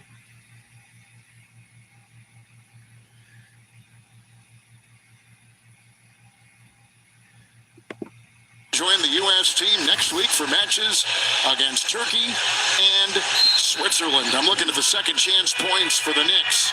11 second chance points in the last 13 minutes. They're rebounding and cashing in. They are. Both teams have picked up their defense here, though. The ball pressure. Look at Mitchell Robinson up pressuring Turner. Early in the series, they just let him take the ball to dribble handoffs. Smith locked and loaded. Picked up in the corner by Turner, hustling for the offensive rebound. But he throws it away. Bridges picks it off. Indiana looks out of it tonight. In the first 4 minutes. Indiana does not look like themselves. The pressure by the Knicks creating those turnovers. Towns will try to burst his way. I don't know, James, but thank you. And a whistle. Foul on Towns. It was indeed number 3. Carl Anthony Towns. Yeah, Towns by now should know that double team's coming when he starts his back in. Now I've been taking better care of myself. I might have. turnovers in the first 4 minutes of the quarter. Hasn't been a lot of defense played in this series, quite honestly. Now the offenses are going to have to adjust to their big. So the Knicks up by 16. Let's check out the hockey game. 3-1 Edmonton. First 8 minutes and 7 seconds. Jay Ottinger lifted after the second one. The last goalie to get lifted in the first period of a playoff game was Ottinger back in the 2023 Western Conference Final, Dallas and Vegas. He lasted 1 second longer in that game. He went out against the Golden Knights with Dallas down 3-0. Vegas wound up winning 4-0. Dallas has gone 10 minutes without a shot on goal. That lockdown defense in all 3 zones on display again for Edmonton. Cody Ceci dumped it in. The former Oiler goes off. Petrovic will be joined by his partner on the third team. Comes Edmonton. Trying to stop the advance. Nurse's shot. Ooh. Off the back wall. Bounce to the goal line. Blackwell stepped in front of Podkolzin. Then played it to Steele. Who got stood up at the line by Nurse. Skinner left it for Kulak. on Colson. Into the zone for Fischl. And now Petrovic. Touched into the zone by Marchment. Played along by Wallman. Bouncing puck poked forward by Skinner to Henry. He'll go in on the forecheck on Heiskanen. Daryl Heiskanen. Taken off the puck by Frederick. Marchment there to help for Dallas. Lindell content just to send it out of the zone. Ooh, Dallas almost had a rush. Neutral zone. Hard around Klingberg first there. Marchment on his heels. Wallman, Duchesne anticipated the hard around but couldn't stop it. Heiskanen. Ooh, Skinner, nice save. And turned aside by Stuart Skinner. Matt Duchesne. Henry got in the passing lane. Back in the line. Lindell. Dallas with the opportunity here. Skinner closing in. Now one shot. Nice save, Skinner. Dallas. Almost midway through the period and the game. Duchesne got a stick on it. Marchment doing the work along the back wall. Henry, they didn't get it out. Sagan kept it in. Swept in by Lindell. Sagan goes off. Bork has come on. There's Dallas' opportunity. Heiskanen. Off it goes. Marchment. Oh, couldn't finish. His shot was hindered. Good waste. Wallman, who hindered the shot, got blasted by Duchesne. Edmonton better get it out. Finally, they do. This is that long change in the second period. Dallas can't get their guy, or Edmonton can't get their guys off the ice. And they started to get fresh bodies on. The pass blocked as Johnston tried to center. That one's off the side of it from Harley. Out in front of What a save by Skinner. Sustained pressure for Dallas. Ceasing. Sent it wide. Played back in by Harley. Johnston. Trying to spin away from Kapanen. He poked it in deeper. Robertson out in front. Oh, what a save, Skinner. On Bork, who's had a couple of chances. Skinner's playing well. Johnston now shoved down. Dallas really pressuring. Bork in to try to put a hit into Ekholm. Harley the pinch hit. Gets away from Kapanen. Bork's at the top of the crease. He got knocked out in front. Oh, missed a wide open net. Delayed call against Edmonton. Dallas is going to have a power play. Lineup for the first time in the series tonight, making his presence known on this shift. Couple of chances right in front of the net, and then he got dropped. Dallas is putting the heat on him. Here against the Oilers. Back-to-back Dallas shifts. First, it's Duchesne's line that starts putting pressure on.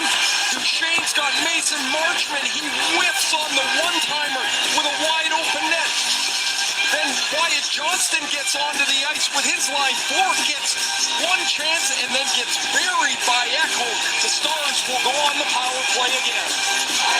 The Stanley Cup playoffs on ESPN, presented by Geico, are brought to you by McDonald's.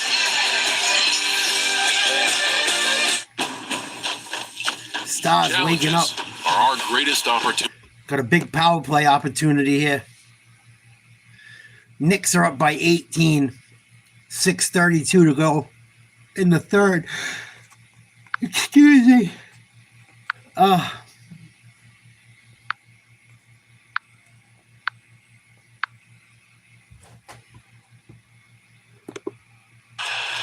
They have no one who can guard him one-on-one. If they can't rotate over quickly enough to take a charge, it's over. Here's Anunoby at the line. Born in England, his dad was a professor. Went to high school. OG did in Missouri. Mom was a track and field star. 19-point lead. 6.5 here in the third. Anunoby at the stripe. And he has gone 3 of 3 from the line tonight with his 7 points. And Anunoby in game 4 with a 22-point effort.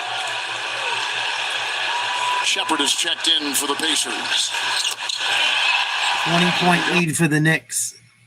It's so hard to watch basketball for me lately. I can't stand any of these teams that are left. I can't fucking stand not one of them. Not one of them. I can't stand a single team left in the NBA playoffs. For this, as good as he's been playing, just a shove in the back there of Siakam. That makes no sense. It's just head scratching because of how valuable he is on the floor for the Knicks. Why would you do that? So 4 on Jones. Siakam at the line.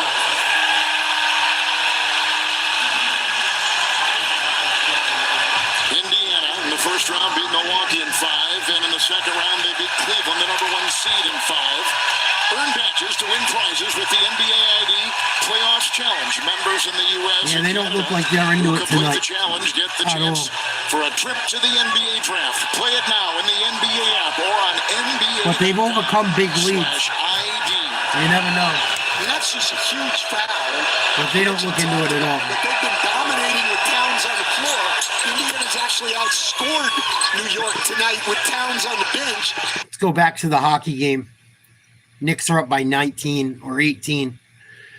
Dallas on a power play with a minute to go, down 3-1. 7:40 to go in the second period. They crowd the net front, but no passing lane. Brandon, Harley in close. Harley blocked. Good job by the D. What a shot, score. Rupe hits. Wow. Power play goal. And a 1-goal game. Dallas looks hot. After giving up 2 early goals, they look like the better team right now.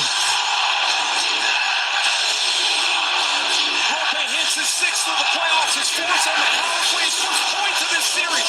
We talked about when you shoot it, you gotta shoot it. Harley shooting to score. Skinner just couldn't get to it in time. That rebound comes right to Wyatt Johnston. Too easy. A couple assists here. A 3-0 Edmonton lead. One-timer from close range. As Rupe hits his shot over the elbow of Skinner, and Dallas certainly is back in it. Skinner's starting to look human again. One of those for whom it had been a while. He did not score a goal in the previous 6. That goal wasn't Skinner's fault. It was a fucking rip Out of from action 5 for Game feet 3 out. Sunday in Edmonton after taking the slash on the lower leg in Game 2 from Power Nurse. plays Wyatt Johnston had a Oh, shot it got assist on the deflected first goal. by his own He gets an man. assist there. That shot deflected off of Brett Kulak's stick and shot up over the elbow of Skinner. Edmonton better wake up. Created the elevation 1-goal game. and the second Dallas goal. Well, the Stars, who looked as flat and dead as they could be in the opening 8 minutes plus, down 3-0 with a dead building, back within a goal. Here's McDavid. 7 minutes to go in the second period. Can't get nothing going. Hits on the power play from Johnston and Harley. Here comes Dallas. Comes Dallas again, down low off the Oh, nice save, Skinner. Marshman had his pass ricochet off Ekholm. Dallas keeps it in. For Sagan. That one Ooh, raised McDavid and out of the out zone. of the zone. McDavid And and offsides. Draisaitl are together. Plays offside, as they often are after a shorthand situation. Kane was the other member of that line for the last few moments. Get a look at this goal again. Hintz's shot deflects right there off the Brett Kulak's stick. Really good puck movement side to side. Rantanen into, or rather Harley to Johnston. If it doesn't get deflected, And it's now probably safe. Kulak's got to react. He gets his stick out to try and deflect the shot. It ramps up right under the crossbar, and it's 3-2. Bad break. Just the second what makes point hockey of the great. series for Hintz. He had an You never assist know what could happen. in Game 1. Here's Steele. Behind the net front. He got knocked down in a collision with Trent Frederick. And now Janmark pitches it back behind Dallas the net. controlling Kulak took a sturdy the hit. pace in the play Who hasn't scored, but he's been since they turned scored over that two first hits. goal. He centered one. And Steele was able Edmonton to better wake handle up. it. It was up in the air. Janmark couldn't get around Bishop. Petrovic, but Frederick in on the forecheck. Swept ahead and out by Blackwell. Granlund moved it up the wall. Granlund's had a hard time in this game moving the puck. It's not been the smoothest of games for Granlund. Oh, It's been, look out. It's McDavid. Uh-oh. He's trying to catch it. What a move! Holy shit! The breakaway goal for Connor McDavid. You give him an inch, he takes a mile. Back to 2.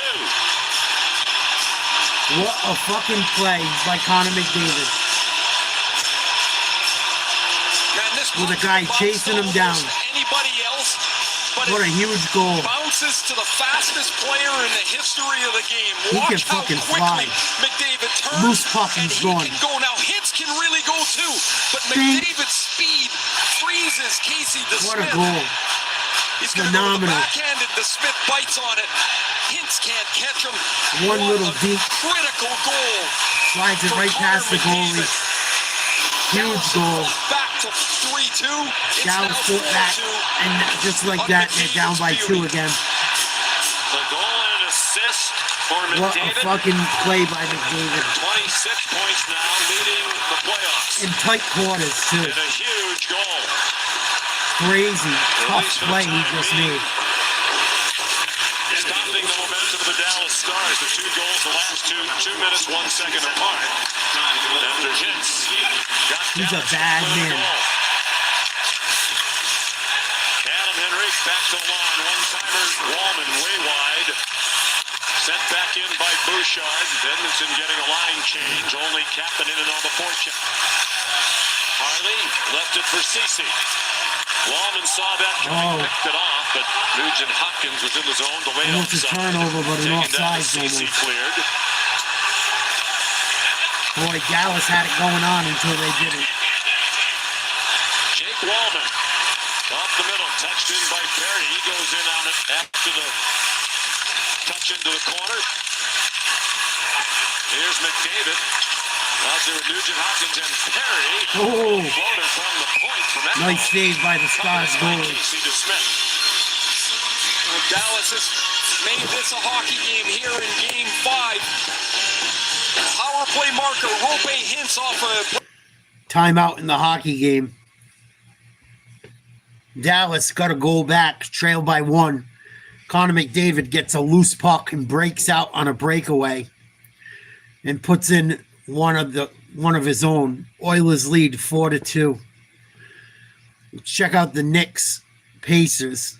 74-62 New York. Robinson just missed a free throw.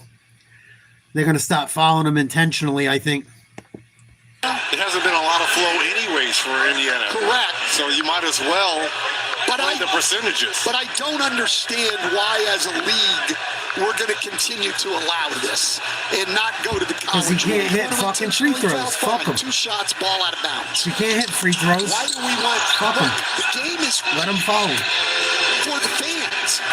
Who wants to watch Mitchell Robinson shoot free throws on every possession? Efren goes right inside, hit the deck, foul called on the Knicks. And coach, this is a chance now for Indiana to get this to 10. And here's Precious Achua off the bench here. Indiana's starting to bite into Because this he knew league. that Rick Carlisle Got it down was to gonna 12. go right back to fouling Robinson. And Robinson just picked up his 3rd. But this is also the ramifications of Karl Anthony Towns' Silly fouls. silly fouls. It's not just he has to go to the bench.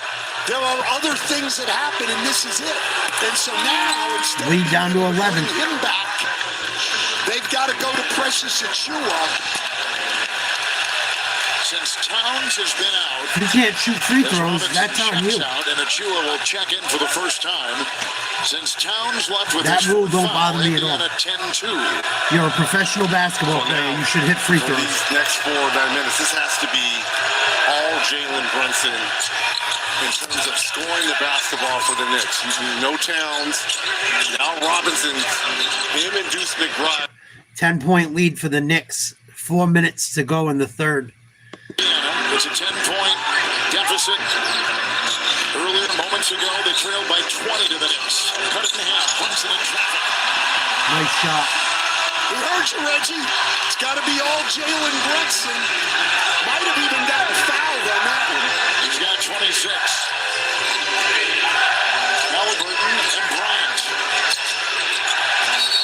Offensive foul, Indiana. It's a silly foul. Stupid foul. Let's check out Edmonton, Dallas. Edmonton up 4-2. 4 minutes to go in the second. Oh, Edmonton almost put one home. Loose puck. Here's Skinner again. And now Harley. Long pass ahead from Maverick Bork. Had trouble with it at his feet. Managed to slide it in. Under 4 minutes to go in the second period. Free puck in the corner. Haston gets there first. Kulak closes in. And got a stick on it to poke it to Trent Frederick. Edmonton 8 of the last 9 shot attempts. After the push by Dallas got them back within 1. That's a little bit of the story of the series. In each game, Dallas has had a portion of the game where they've really controlled it, but not for sustained periods of time. Maybe a period at most. Evander Kane lost the puck behind the net. It bounces back down low to Kane. He rolled it in front. It was intercepted by Duchesne. For Tyler Seguin. Hoping for Marchment. One-on-one with Klingberg. Marchment won the battle. Back it comes. Lindell. Skinner and off the back wall. Klingberg took it away from Marchment and tries to take it back. Now Kapanen. Off for Draisaitl. He couldn't get around it. Good job. Here comes Dallas. Marchment wasn't yet back on the bench and he was offside. 4-2 Edmonton, 2:48 to go in the second. Marchment went through that door and was slow getting off the ice. And the Stars, as a result, offside. The action is done out east. Congratulations to the Florida Panthers on their way to the Stanley. Knicks lead the Pacers 81-64. 15-point lead with 3 minutes to go in the third. On ABC at 8 Eastern Time from Rogers Place in Edmonton. Dallas Stars hoping that history continues.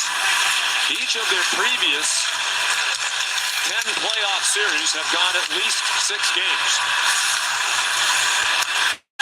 That goes back to 2020.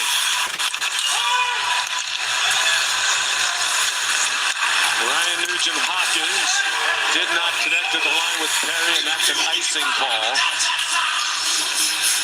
Another multi-point game for Connor McDavid. Connor McDavid on a roll. Assist. And in his playoff career, game number 90, more than twice as many games with 2 points than he has with no points.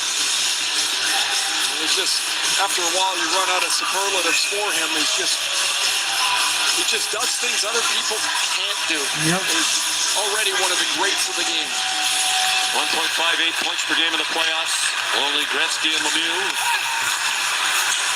4 points per game in the postseason. His assist tonight is 100 in his 90th career playoff game. Only Gretzky got to that number faster in 70. Here he comes. Here's McDavid. Blow by Harley. Oh my God. To the forehand. Oh, it almost got through. And taken out of the crease. That would have been crazy. After DeSmith stopped it. I can't believe you almost scored there. Connor McDavid's a bad boy. Next fastest to 100 playoff assists is Doug Gilmour, who did it in 125 games. So Gretzky and McDavid got there far faster than anybody else. Minute and a half to go in the second period. 2-goal lead for Edmonton. They led 3-0. Dallas cut it to 3-2, and an enormous breakaway goal by McDavid has given the Oil a little breathing room. Ben winning the battle. Dallas still fighting for their life. Nice shot. Doesn't get to the net. He goes after with the end mark. Liam Bishop. Dallas needs to tie this game. By Steele to Ben. Need a goal bad. Blackwell to Petrovic. Oh, blocked in front. Arvidsson went sliding in front of it. And comes back to Colin Blackwell with some time and space. Then went past Steele under a minute in the period. Ooh, big hit. By the Dallas Edmonton. fourth line. Blackwell knocked down by Darnell Nurse. That's who it. lost it to the neutral Dallas zone. blows another Bouncing opportunity. puck, Bishop plays it with Todd Colson on him. 40 seconds, excuse me. 40 down to 30 seconds left in the period. Blackwell hustles in. Dallas dumps it in, can't get anything going. Draisaitl to the line to Henrique. 25 seconds in the period. Ceci tried to drive it back. Henrique stopped it. Duchesne. Oh, loose puck. Wallman on the first try, then he lost the puck out of the zone.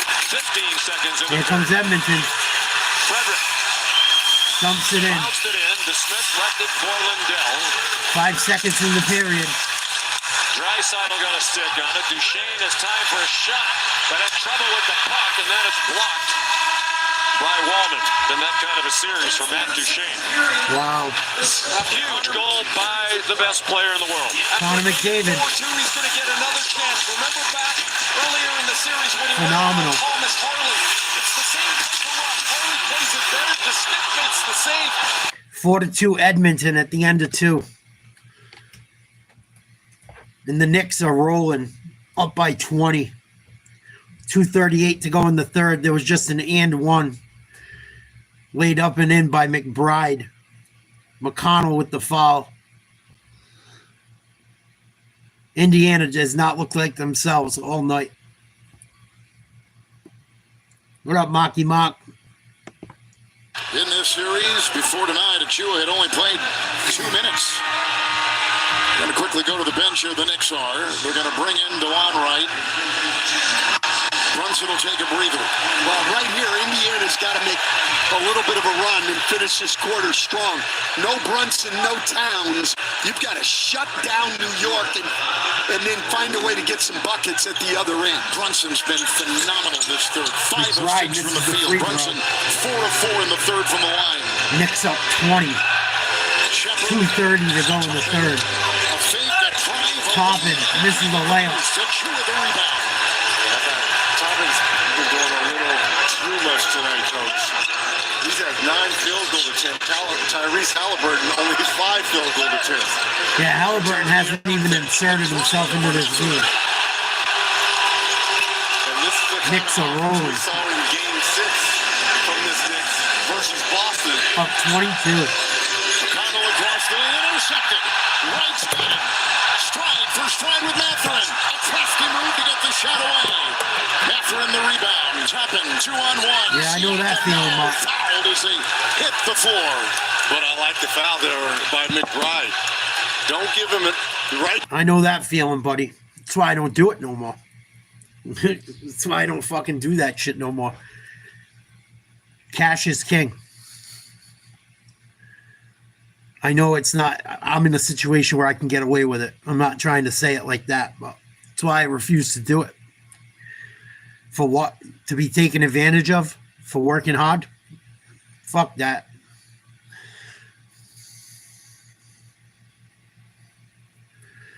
It's absolutely absurd what the hard-working, regular person goes through in this country as far as taxes. It's not right.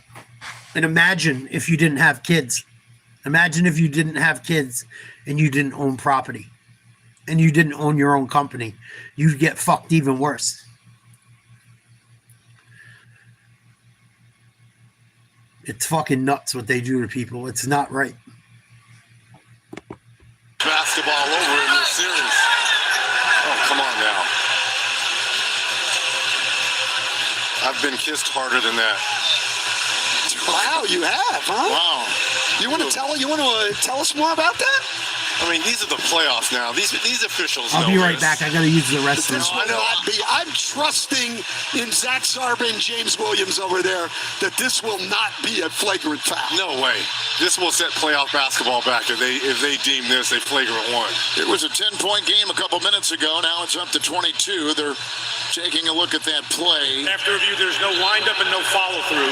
The impact does not meet the standard for a flagrant foul. Therefore, a common foul stands. Thank you. I had faith in those guys over there. And the standards are there. Zach Zarba said it. Wind up, follow through. There was neither. And plus Siakam, he's only 3 of 6 from the free throw line. That's knowing your personnel if you're Deuce McBride. Oh, absolutely. And Siakam under 70% in the playoffs this year from the free throw line. So it's been a struggle with him since the playoffs started. Jarris Walker back in the game for Indiana. I mean, both coaches willing to go to anybody right now that they think can give them a lift situationally. It's Siakam at the free throw line for the Indiana Pacers. 4 seed against the 3 seed New York Knicks. Siakam has averaged 26 points a game in this series against New York. Download the FanDuel Sportsbook app tonight and make every playoff moment more. On America's #1 sportsbook, Halliburton resting with his 6 points, 1 of 5. And Siakam, the only starter in double figures, and he has 11. I mean, that's not going to cut it. You saved a point on the foul, then you don't rebound the missed free throw. Mathurin works his way inside with the reverse. And fouled as he went up. They got a chance at a 4-point possession after Deuce McBride had saved you from a transition layup. This is inexcusable if you're New York with a lead. Josh Hart just picked up his third, Reg. These are back-to-back games that Benedict Mathurin has showed up and given the Pacers something off the bench here. Had 20 in game 4 and is working on 15 right here. And it's been great from the free throw line. He had 20 points in 12 and a half minutes in game 4. Perfect tonight from that free throw line. 7 of 7. McBride and McConnell. Bridges and Mathurin. Minute and a half in the third. Achua lost it. Vacuumed in by Wright. 3 over Shepard. Rebound. McBride parachutes in. Can't afford that if you're Indiana. Even if you get a stop, it's time up. Backhand, look at the high-flying Hart. Saves the ball. And it's the hustle by Hart. And these are the possessions. I've had that happen too, Kenneth. The closing moments of this third, you're talking. I had that happen to me working for the federal government. I had that happen to me as a mailman. Go to cash your check and there's no way they can cash it. What the fuck are you talking about? It's a federal check. Yeah, I can't cash this check. What the fuck are you talking about? It's 2 weeks worth of pay. $2,400 that I need now to pay bills or I'm going to be homeless. So I can't cash it. It's fucking nuts, man. Nuts. The world we live in is fucking out of control. It's not fucking right. That's why I refuse to do the shit I used to do. I want no fucking part of it. Oh, you bet your ass, Mark. Pacers here to try to bring it close toward the end of the third. Achua's got that ball contained. That is a bad help. That's why rich people spend their money. If you don't spend it, the IRS takes it. You got to put it back into some kind of equipment or property and find a way to play with your numbers. Don't show all that money if you can help it. Try and talk to some of your customers of paying cash. I know it's impossible because all the big jobs usually have to have insurance, but if you can find anyone to pay you cash, do it. Even if you knock some money off the job. Because you're just going to get fucking screwed. That's why 50 Cent bought Mike Tyson's mansion back in the day.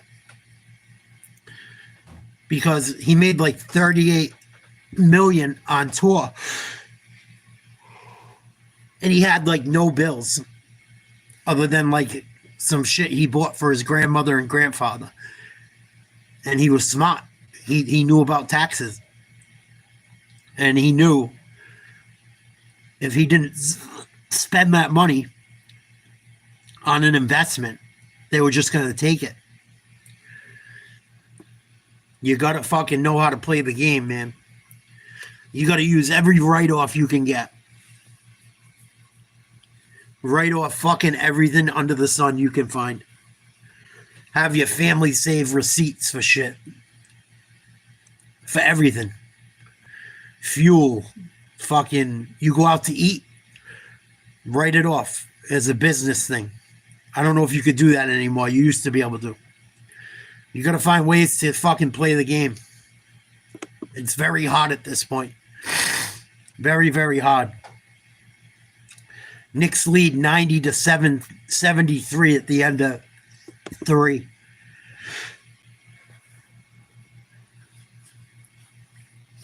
Edmonton leads 4-2 at the end of 2. 9 minutes till the third period starts. Yeah, it's wild, Mark. It's fucking sad.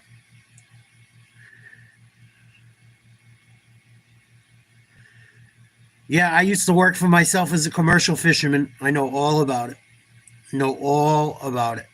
That's why I don't do that anymore either. The juice wasn't worth the squeeze.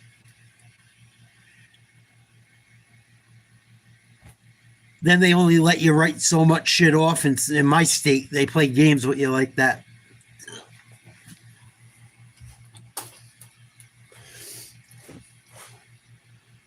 I'm going to get sick just thinking about it. That's why I don't do that shit no more. I don't want it in my life. Of course it is. Of course it is. Of course it is. They know you can't fucking go invest that money because you're always playing catch up.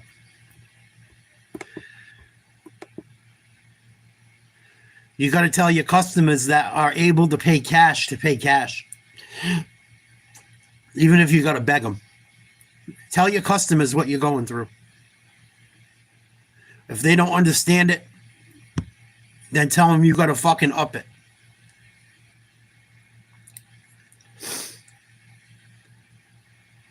You got to learn how to play the game. Stop reading into that shit. Figuring out ways where you can get around it. Even if you got to buy new equipment, it's better than fucking paying them. Go buy all new shit. Go buy a brand new fucking truck, a brand new everything. Seriously, because they're just going to take it. You might as well have all new shit. You might as well have all new equipment. The best. They're just going to take it from you.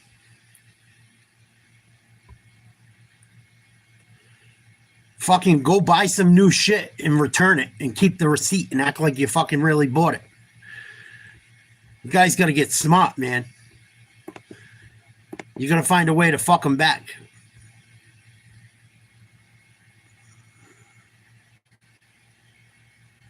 Exactly, Mark.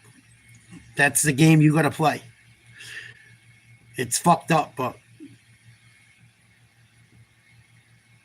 that's why I don't fucking bother with shit, man. It's so demoralizing. I'm not trying to depress people, but that's why I don't. I'm more than capable of starting a business and getting it going and doing all that shit for what? To be more fucking stressed out? I'm all set. All fucking set. To be on a hamster wheel? I hate that feeling of being on a hamster wheel. That shit's the worst.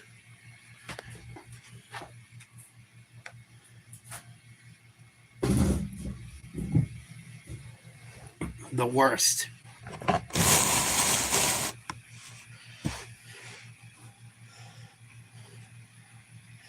Yep, you gotta write every last fucking thing off. Every last bit of it. You buy underwear, it's for fucking work. You buy clothes, it's for work. I used to do it when I was a fisherman. It was a fucking nightmare. Nightmare. But it was the only thing that saved me. Them guys go out and buy a brand new motor every 2 years. Play the game. The problem is a lot of those guys that do it have been doing it for so long that when they made their money in the 80s and 90s, so they got a nice cushion. If you're just starting out now, you don't get that fucking benefit. You know? It's sad. I used to get into it with the older guys I fished with. Try and tell me how to do everything. I go, dude, back when you did this shit, you didn't even get taxed. For years, they weren't even taxed. They would forge fucking Daffy Duck and Mickey Mouse on fucking receipts. Never pay a fucking dollar in taxes to shit. Leave with cash every day. Being a fisherman. Nowadays, everything's by check. You can't pretend you didn't make that money. It's all fucking written out by the guy that bought the shit.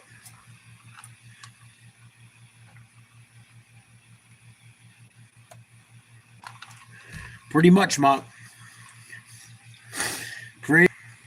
Unfortunately. Or try and find a better accountant. It's hard to find a good accountant that will fucking help you and really look out for you. A lot of those accountants, they don't give a fuck. You're gonna pay them. It's less work for them to not tell you every last fucking thing. Maybe a new accountant could help.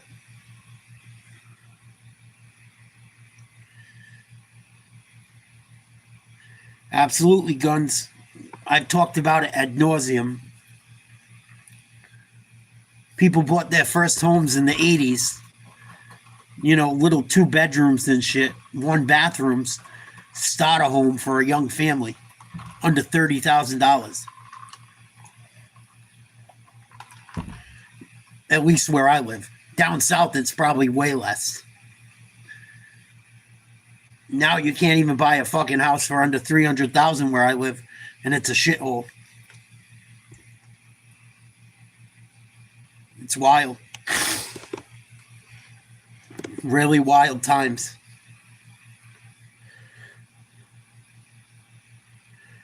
Wild shit. I don't want no part of it. I don't even like talking about it, tell you the truth. That's why I do the bare minimum to survive nowadays. I'm fucking over it. I do the jobs I get, they pay me cash, or I don't do them. I don't work unless it's cash. Cash, cash, cash.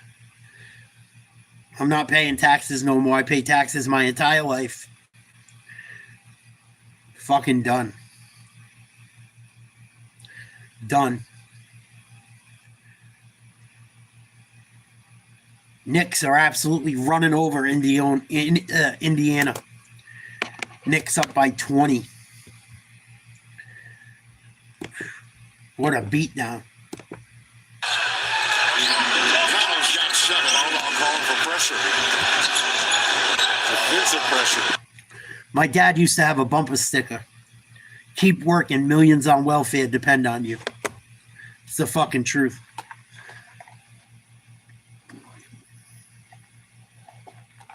All you're paying for is all the fucking people that do nothing. Nothing. Mooch off the system. Some of these people don't mooch. Some people really have issues. If you really are handicapped and you get Social Security, I don't blame you. But there's a lot of people out there that could fucking do something that don't. And it fucks it up for everyone else. I know so many people trying to get Social Security that have worked their entire lives that have issues that can't get it because they've given it to fucking people that have abused it for fucking 50 years. It's disgusting. It ruins it for the people that really need it. Yeah, they don't realize it's every regular fucking Tom, Dick, and Harry fucking paying for it. That ain't your money. That's the government's. Fucking nuts. Some bitch with 8 kids that can't fucking work. She's got issues.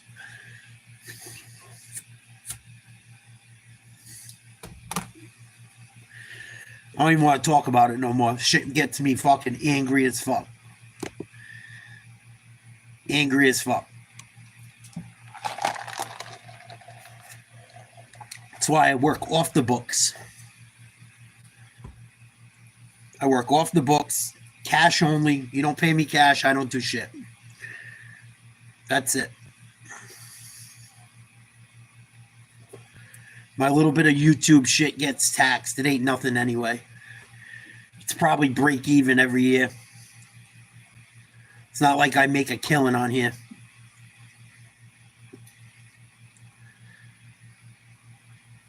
4-2 Edmonton. Let's check out the hockey game. Enough of that bullshit. Have game 6. You got to win game 5. You're right. They have all 3 of their best goal scorers out there together. All of them 30 plus in the regular season, including Robertson. He scores right from Robinson, second goal of the night. And it's 4-3 Edmonton.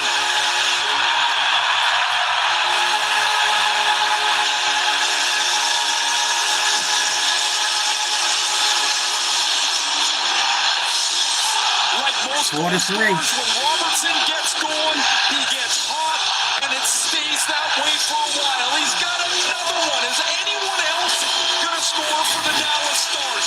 Edmonton's in a change. McDavid doesn't have a good angle on Rantanen. And Robertson takes the cross ice pass from Rantanen. Yeah. And zips it in again. 2 for Robertson. It's 4-3. His second goal tonight. He scored 4 of their last 5. Sat out round 1 with a lower body injury suffered in the last game of the regular season. Took him a while in these playoffs to find his form, but he has. Ceci put it on net. The rare softie just given up in this series by Stuart Skinner. Dallas takes advantage of this change. You can see Draisaitl goes to the bench, but when McDavid jumps on, he's not necessarily expecting Rantanen to be coming at that rate of speed. He gets Got beat 5-0 again. Bad goal by Skinner. The first one Bad in the goal. series, really, that went right through him. Robertson's pair, and all of a sudden, you have to ask, is Stuart Skinner going to be able to get his feet back underneath him here? He's had a great run, but there has been a spot in this playoff where he was sitting on the chair here, and Calvin Pickard was in goal. Yeah, unfortunately not. Robertson didn't have a goal in his first 8. That's why I didn't cover it. I knew it was going to happen. Now 4 in the last 3. Long pass didn't connect with Yale. Morgan came into DeSmith to replace Ottinger. I knew that the fucking Oklahoma City was going to be too much for him. Same thing with the Panthers game last night. That's why I haven't been covering much of the Panthers series or the Thunder series. I just knew that those teams were too much for the team that was behind in the series.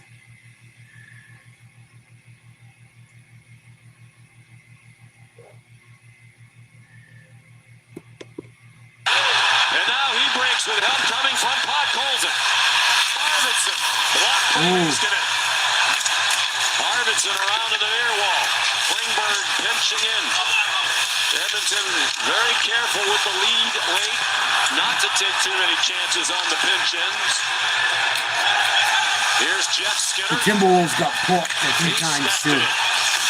I think like the NBA wants Oklahoma in the final. He has one of the 4 Edmonton goals. Klingberg moved it across for Wallman. Blocked by Marchment. And it's scooped up by Harley. Ahead for Mikhail Granlund.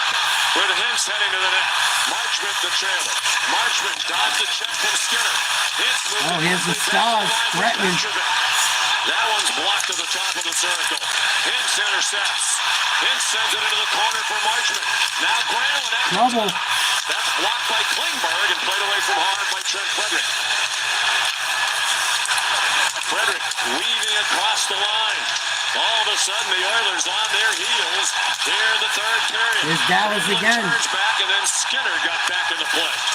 He has the feed from Klingberg, who took a hit from Hintz as he passed it off. It's going to be a crazy third period. Both teams changing, and the crowd coming back to life after momentarily catching its collective breath. Draisaitl. No, I think so too much. Centers, and it bounces in.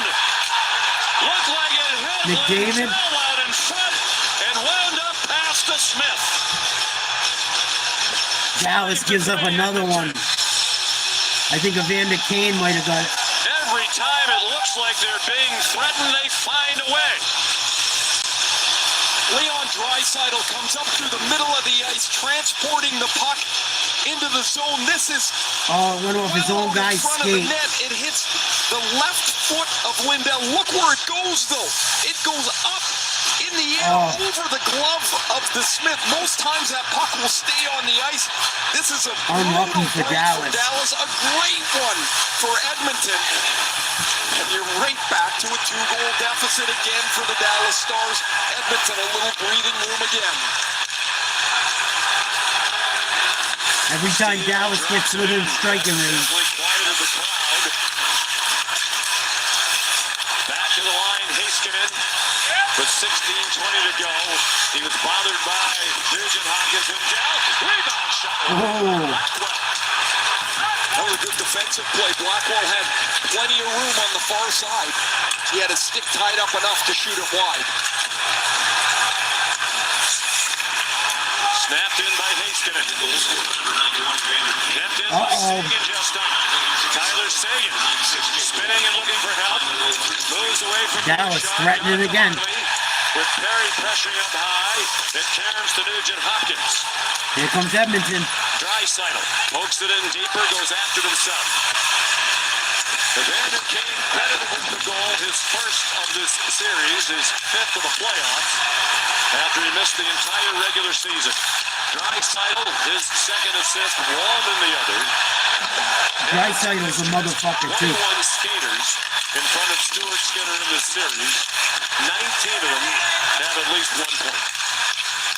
5-3 Edmonton. The only two who haven't are Stetcher. 5-3 Edmonton, 15-16 to go in the third. 96-84 Knicks over Indy. 7:48 to go in the fourth.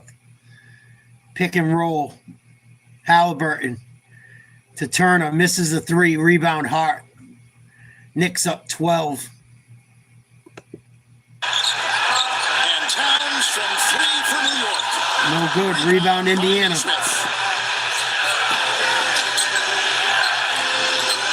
Halliburton can look for his shot a little bit. Anunoby. Will be field goal attempt. Down there they go. It's a turnover for Indiana. Halliburton, it has. Knicks ball, 7:19 to go, 96-84. 12-point lead. Let's go back to the hockey game. 15 minutes left to play in the third. It's intercepted and played back in deeper by Henrique. Excellent work on the forecheck by this Edmonton line. Skinner's shot is blocked. Scooped up by Brunson's got 30 right now. He's been Knicks lead by very 16. silent in this series. 6:20 to go. The unfortunate break off his skate for the fifth Edmonton goal. Rantanen. And now Henrique's been out here for a long time. And they'll get a chance to get off. Robertson, a nice move to shake puck, pulls it. They're He's close. been terrific, but so far it's not going to be enough to extend the Dallas season. Janmark to punt, Colson. He got past the pinch in of Lindell. Janmark. Arvidsson was winding up as if getting ready for a one-timer, never got the puck. Lindell trying to send Ben in. He got slowed by Berg. He bumped Ballman. Brandon threw a check. Shot right on by Lindell. Squeezed by Stewart. Edmonton had taken a 4-2 lead on McDavid's breakaway goal late in the second period. Jason Roberts second made it 4-3. And then Kane's shot bounces off of Essa Lindell. 5-3 Edmonton. Stanley Cup playoffs on ESPN are presented by Geico. Switch and save. Get more with Geico. All right, Trace. Let's say Glenn is a customer. Timeout in the hockey game. And a timeout in the basketball game. Knicks up by 16. A little over 6 minutes to go. 6:21 to play in the fourth.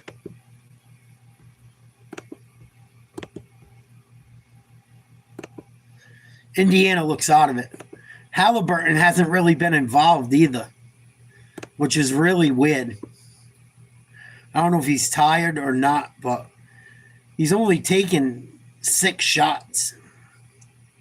Halliburton's only taken 6 shots all night long. 6 points. 5 assists, a rebound. Like, he hasn't even been involved, and he's not in foul trouble. Very odd. I think he's got to start shooting more. I don't know if the Knicks have done a better job defensively. I haven't watched a ton of this game.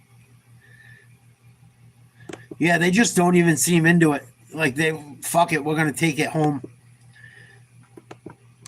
They better hope it don't go. If it comes down to a Game 7 in New York, I don't like Indiana's chances. I really don't. Indiana should have fucking came to play tonight. And the Knicks have played well, but Indy just looks like they're not even fucking interested. Let's go back to the hockey game. 13:50 left in the third. Edmonton up 5-3. Passed up a shot. Granlund had it deflected by McDavid, picked up by Hintz. Tried to get it back to Granlund. Rantanen knocked the defender Bouchard off the puck, and it's kept in. Ekholm played it out. Now Thomas Harley. Hits back to line. Heiskanen down low. Rantanen couldn't sweep it around. Bouchard. And it's skated off by Nugent Hopkins. And steered aside by DeSmith.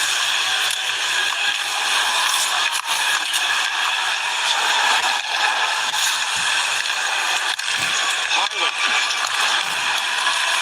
Blackwell got it in. Fourth line on.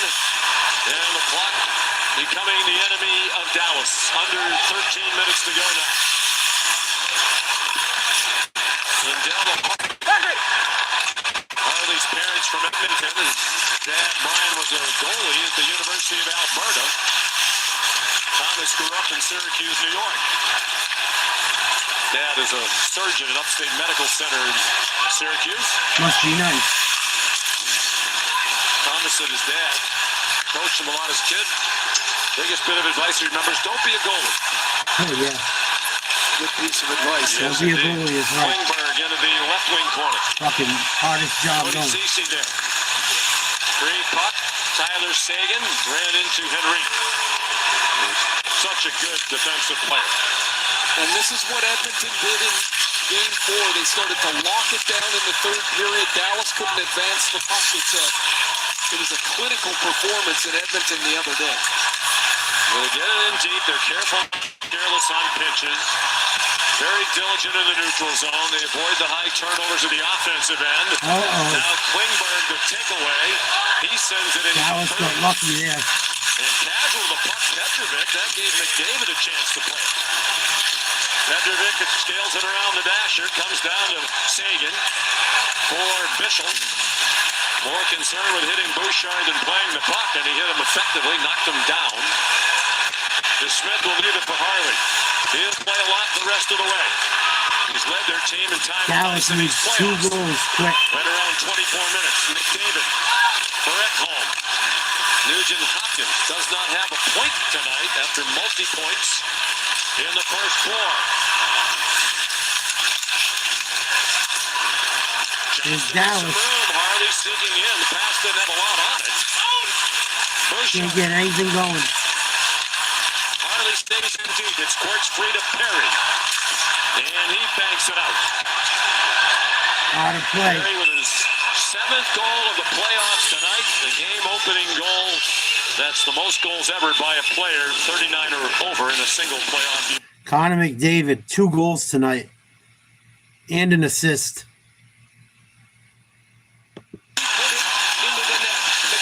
Penalty killing more without Connor Brown, and while we know he can skate, this was a breathtaking rush on a loose.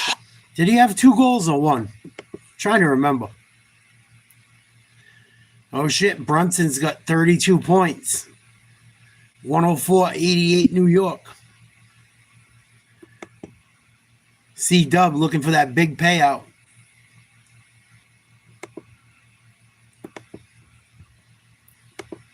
Done it several times in these playoffs.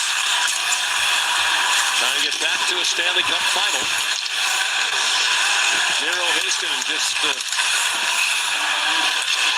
shot attempts now in the last couple of minutes for Dallas. They're being locked down again. McDavid's got a goal and an assist. I screwed up. Nearly midway through the third period. Harley got checked into the boards by Podkolzin. Bischel had trouble with the puck. Janmark on the forecheck, and DeSmith had to smother it with 10:05 to go. Mikko Rantanen's playing on a couple of different lines now. He's with Johnston and Robertson. He had a shift a moment ago with his Finnish group with Granlund and him. Knicks up 104-88, 3:45 to go in the fourth. Here's Brunson. Double teams, gets it to Hart, loses the ball, stolen. Here comes Indiana. Down low, Siakam fouled by Towns. It's going to be on the floor. Back to the hockey game. 9:50 to go in the third. Edmonton leads 5-3. Shane, ridden by Nurse, taken back by Kulak. And off the dasher past Petrovic.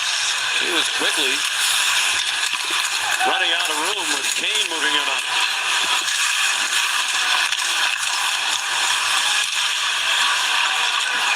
Played out by Kasperi Kapanen. Nice play by Edmonton. And he heads off. Kill another 20 seconds. 9:20 to go. And this lockdown defense has taken the crowd out of the game again. Johnston sends it in. He goes flying in after it.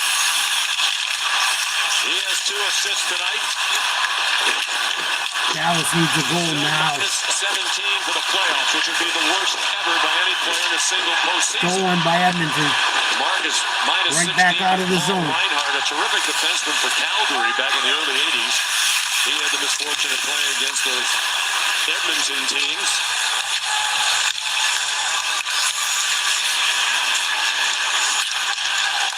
Here's Johnston. Off for Mikko Rantanen. Drop back for Lindell. Has some room. Here's Johnston with Ben heading to the net front. It's in front. to the top of the crease. Nothing. And banged away from the net front. Rantanen back to the line. And they lose the zone. Ceci couldn't keep it in, and that's a break for Edmonton as Skinner was down and they were scrambling in front of him. 8:20 to go. Here's Corey Perry. Beautiful feed back to Bergeron. Oh my God, what a pass. Stopped by Harley, centered. It caromed off Nugent Hopkins to the near wall. Quickly the other way, Granlund. Down to 8 minutes to go. Edmonton. Dallas can't get anything going. For a rematch with Florida. They get it into the other end, work their ass off, and it gets pumped right back out. History. Dallas just can't keep it in Edmonton zone. Since expansion took place in the late 60s. It's been the story of the series. Back in the line, Heiskanen, Harley. Ooh, saved Skinner. Flipped it toward the net. Played out by Perry, 7.5 minutes to go. Feels like Harley's played the entire third period. Arvidsson harassed him. Colson sends it in. Arvidsson and Bischel. Earlier in the game, Bischel flattened Arvidsson. Dallas got to be careful. They're going to get a penalty. About 10 inches and 50 pounds to the 21-year-old Cannot defenseman. afford a power play for Edmonton right now. That's defending 200 feet from your net. Blackwell off for fourth. This is a bit of a line shuffle. Work down on the fourth line now. They've moved Ben up. Petrovic. Nice save, Skinner. 85-mile-an-hour shot. 46 to go in Game 5. The Dallas Stars running out of time. Wow. Karl Anthony Towns, a big and one, putting the Knicks up 16, 2:44 to go. What a night. Timeout in the hockey game. Feels the contact. He's been doing it. And Rick With aggressive. Carlisle going to his bench right now. Siakam coming out. Mathurin coming out. If you're New York now, no fouls. Right. No threes. Get up 2:44 to go. Drive the ball and take care In of the the ball fourth. at the other end. Halliburton coming out. The white Knicks flag, up 16. And Towns shooting a free throw. For a game on Saturday night. Brunson with 32. Halliburton out. And we finishes 2 of 7. Towns with 2 from 24. 3 for a 5 from the line with 6 assists. Halliburton did nothing In tonight. 32 minutes for Halliburton. Nothing. And Towns Literally. at the line. So the story after game Didn't even get 8 4 points. is that Brunson is not Oh, he got enough 8 points exactly. Toppin 3. Rebound Hart. Again, 11 of them tonight. There's Brunson. After tonight, Kevin, will be Halliburton is not enough like Brunson. Doesn't have that killer instinct. That place will be rocking downtown Indy on Saturday with Ananobi hitting the cutting bridges. Towns slams it home. 18-point lead, New York. And also to the story for the Knicks, again. 2:10 to go in the fourth. Of Brunson and Towns. You think Thibodeau would take his starters out? This fucking idiot. Rebound New York. Tom Thibodeau's a moron. You're up by 18. Give you guys some rest. Under 2 minutes to go. Second half of game 3, but this is the best 48-minute defensive effort they've had in this series. Brunson. 32 for Brunson. Step back 3. No good. Towns rebound. Towns, no good. Rebound Indiana. Galloping the other way, 3 into 3. With Walker, he'll launch a 3. Miss it all. Whistles out of bounds. New York's ball, 1:28 to go. This is why Halliburton's very good. But he had a horrible night tonight. That's why when people are like, oh, you wouldn't trade Jaylen Brown for Halliburton or Jason Tatum for Halliburton? No, I wouldn't.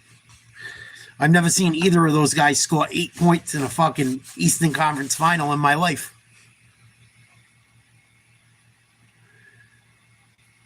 You guys got to stop with your retarded trades.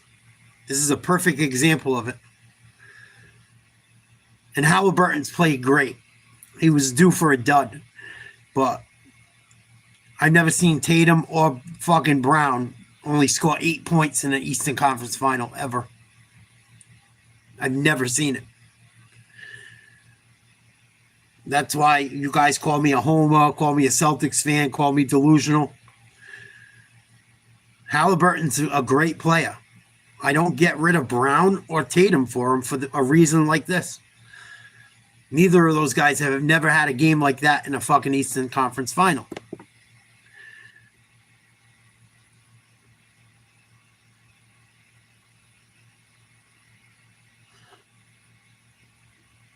I'm supposed to trade him away for a guy that does? Nah. Edmonton up 5-3. Dallas trying to get within a goal. Fighting hard, but just cannot get through that Edmonton defense. 2 shots in the last 14 minutes. Edmonton is putting on that checking clinic again. Gloved it down. Then he lost the puck as he went diving to send it in deeper. Under 5 minutes to go. Edmonton trying to get back to the cup final for the second year in a row after an 18-year drought. And a chance to win the 6th Stanley Cup in franchise history, but the first since 1990. And these Dallas Stars trying to avoid becoming just the second team. Nah, he didn't do that shit on In the purpose. 70s to lose 3 straight years. If he did that shit on purpose, he's a scumbag. He's a fucking loser. No pro athlete does that shit on purpose. Play like a bum on purpose. I don't think he did it on purpose. Maybe the NBA told him to. I don't know. But it's the reasons like that are why I keep my Celtics players. It's backed in by Johnston. In order, Pete DeBoer is starting to think about getting Casey DeSmith out of that. Down by 2. Ooh. Robertson turning Ooh, around. Skinner, nice save. Banked ahead and out by Janmark. Cece's on it. Janmark waits for McDavid to clear and sends it in. These are not your father's Edmonton Oilers. Wow, it's not. We have to beat you 5-4 in this era. Nope, the old Oilers, even just a few years ago where you've got 5, they want 6, they want 7. Now they're content here, and they want to grind it into the ground. 3:14 to go in the third. One thing that has been apparent Boy was today up is two. the Oilers can rebound. After Rope Hintz made it a 1-goal game, McDavid made it 4-2. In the second period, early third, it's Jason Robertson, it's 4-3. And then a terrible Dallas break, a great Oiler break. A Vander Kane shot bounces off of Lindell, and it's a 5-3 game. Now we're at 3 minutes, and Sean, you mentioned it a couple of minutes ago that we're not at very much time left here before you got to get the goaltender out.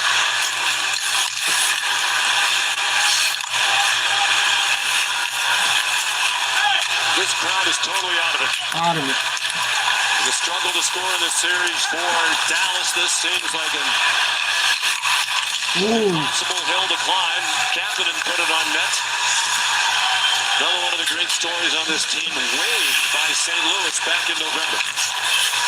Waived for the second time in his career. Pittsburgh also did. Kapanen was a motherfucker playing against the Bruins for years. The Smith is out. Dallas last ditch, extra tackle on. Bouncing puck for Rope Hintz. Empty net for Dallas. That one missed Robertson. Skinner out to play. Edmonton had 2 empty netters. Edmonton's going to get an empty netter. Seal the win in Game 4 Tuesday night. It's coming. Hintz slowed down trying to get an icing call. It got waved off. Very well Edmonton's got an empty netter. Every game they pull the goalie. Harley, long pass ahead. Johnston in after it. 2 minutes to go. Edmonton leading by 2.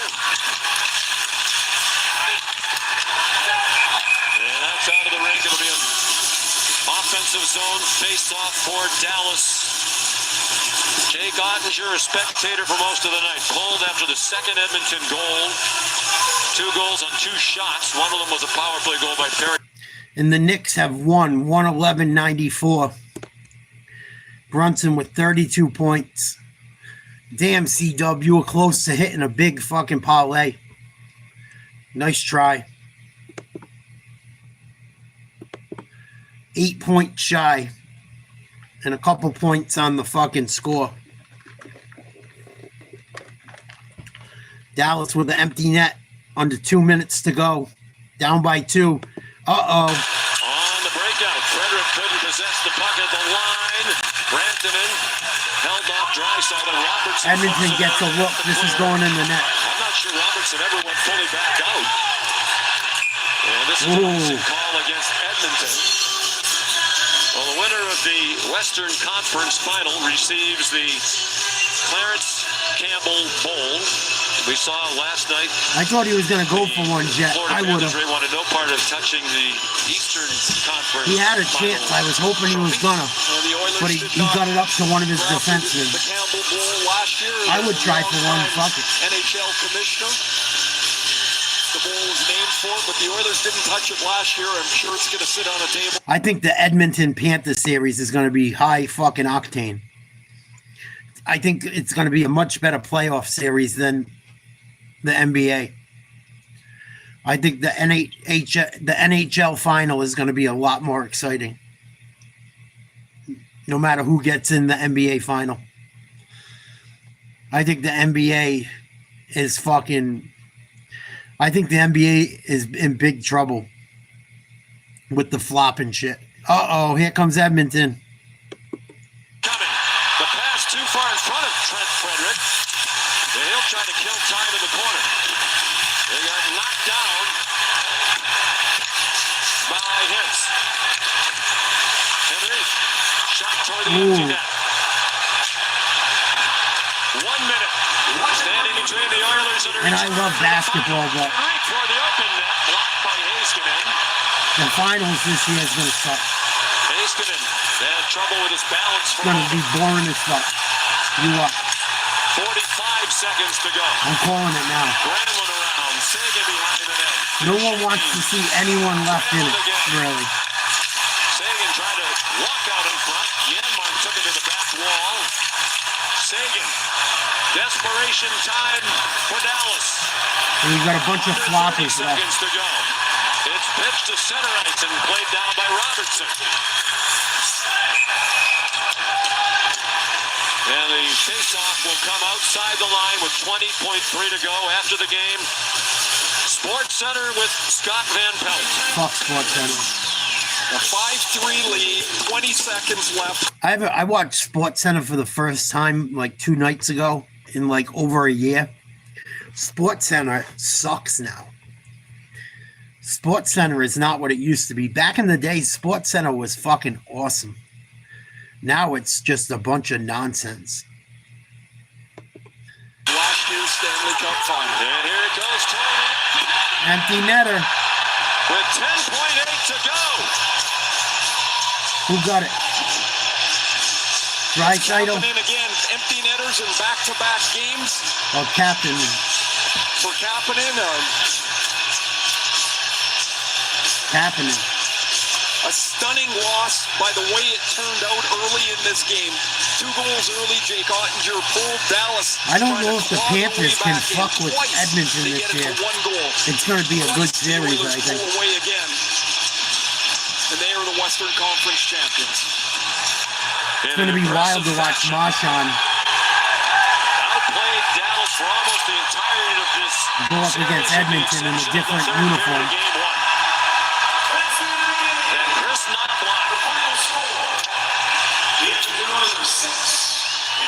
Wow, Edmonton's on a fucking In his roll. first 2 postseasons, most of all time. The Oilers under Chris Knoblauch, this is 7 series now.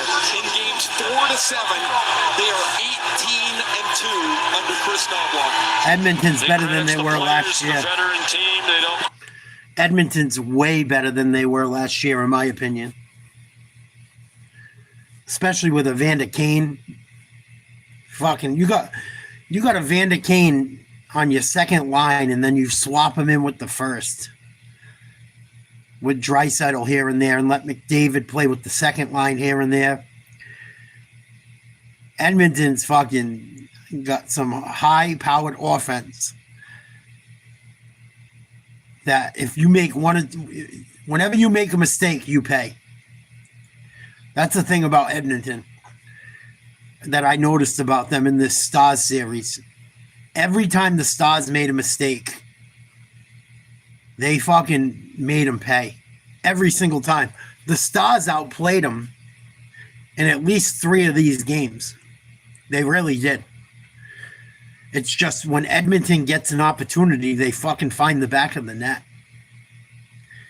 Sometimes they don't even need an opportunity. They come up with a fantastic goal. And Florida's goalie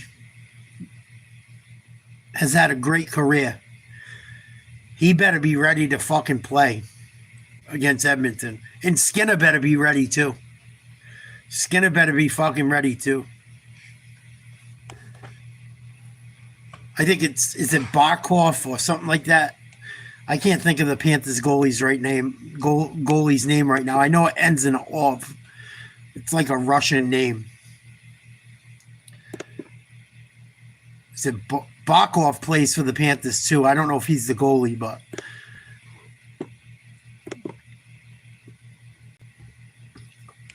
I know that their goalie.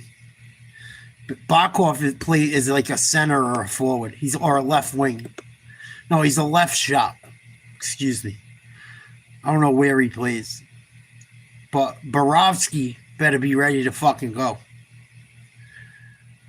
Because he's not going to be challenged. Like the teams they played against in the playoffs, none of them are going to challenge him like this Edmonton team has. Barkov plays center. That's what it is.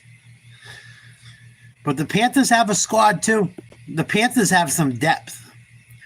They got Verhage, they got Rodriguez, Reinhart, Marchand, Boquist, Lundell.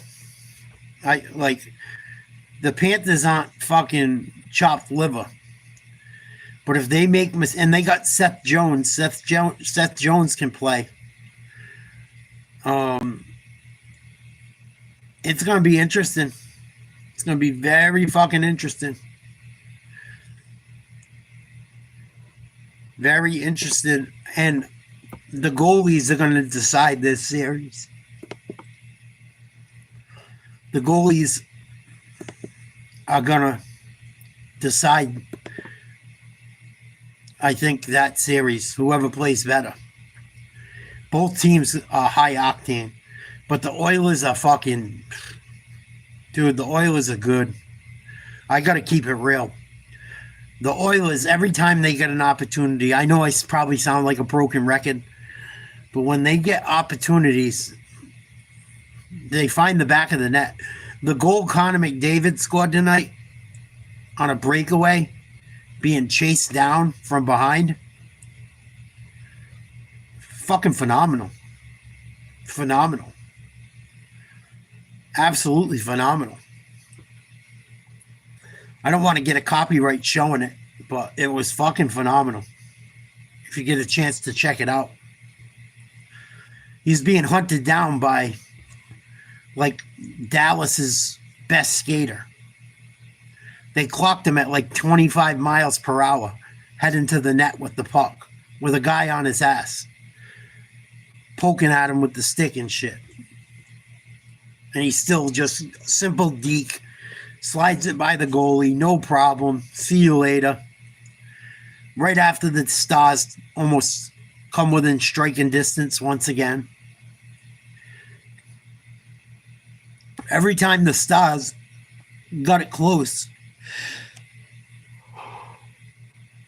this entire series, the Oilers responded like that. It's going to be a good NHL. It's going to be a good NHL final, I think. I really do. I think it's going to be better than the NBA.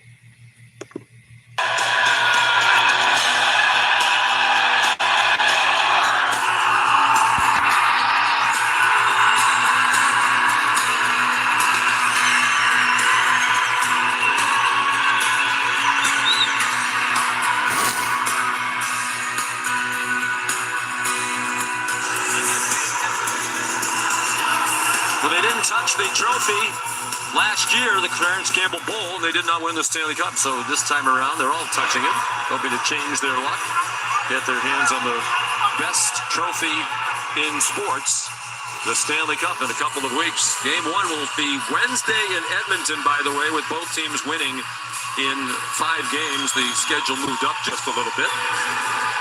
Ray, your final thoughts?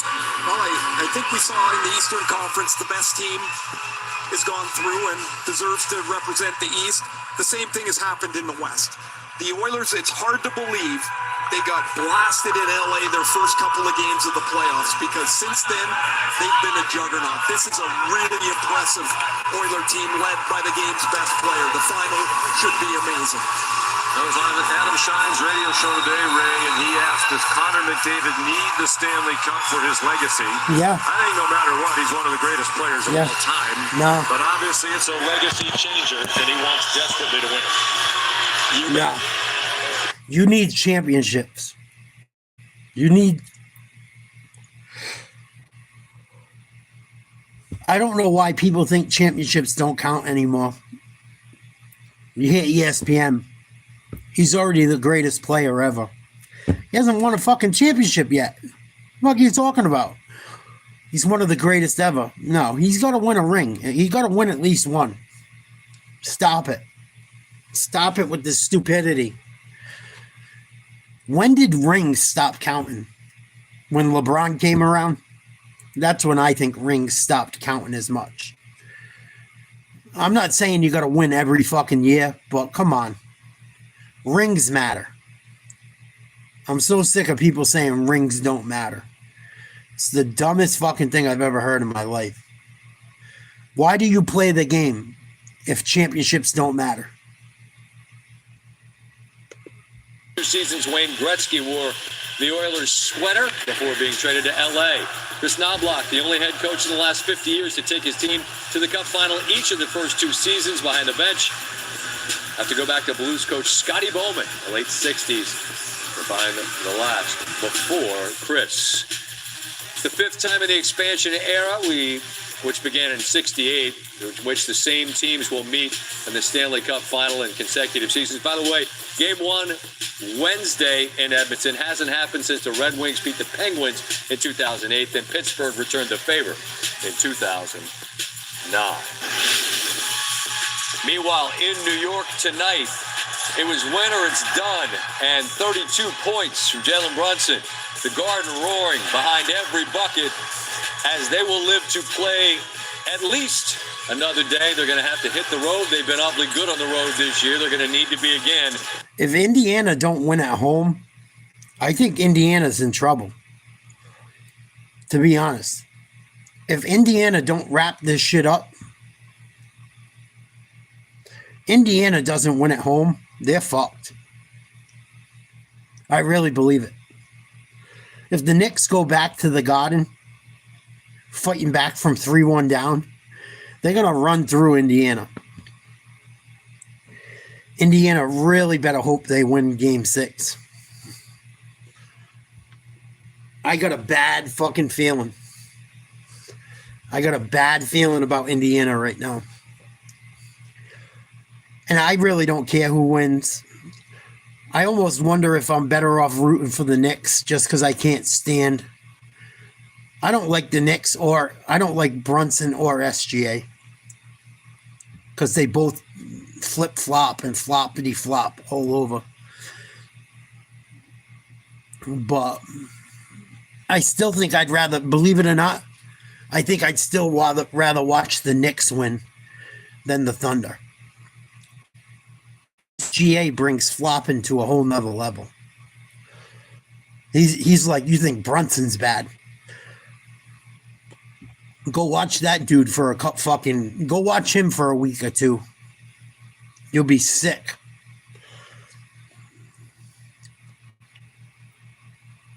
I can't believe I might have to root for the Knicks.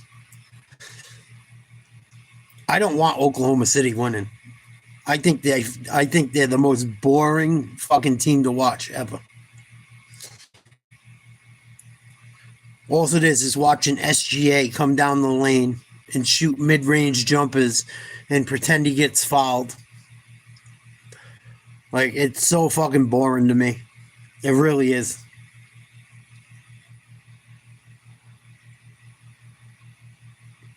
I can't believe I might have to root for the Knicks because I don't think the Pacers beat. I don't think the Pacers beat the Thunder. I don't. I think Halliburton's going to get emotional. I think he's going to fall right into that bullshit, and he'll be fouling. And he'll get caught up in that shit with SGA, where it ends up costing him the series.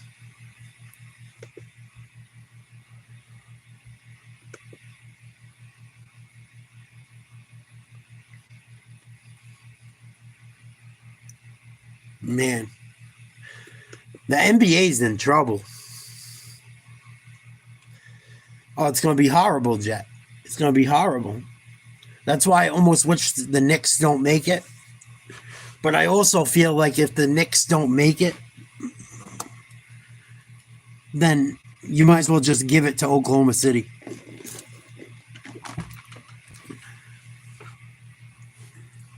It's just how I feel. Watching how this whole thing's played out and the refs have called it and the league has handled things.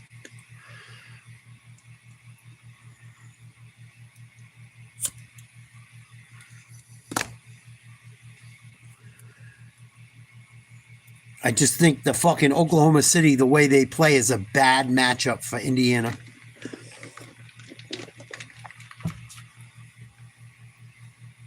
And I think Indiana is going to get less calls than New York. I would still, as much as I can't stand the Knicks, I would still rather them win than fucking SGA's bullshit. I can't stand watching SGA play. I watched him play at the Boston Garden this year. He had 25 free throws in one game. Didn't shoot a single three-pointer. How do you get 25 fucking free throws? And Jaylen Brown's guarding him. Come on.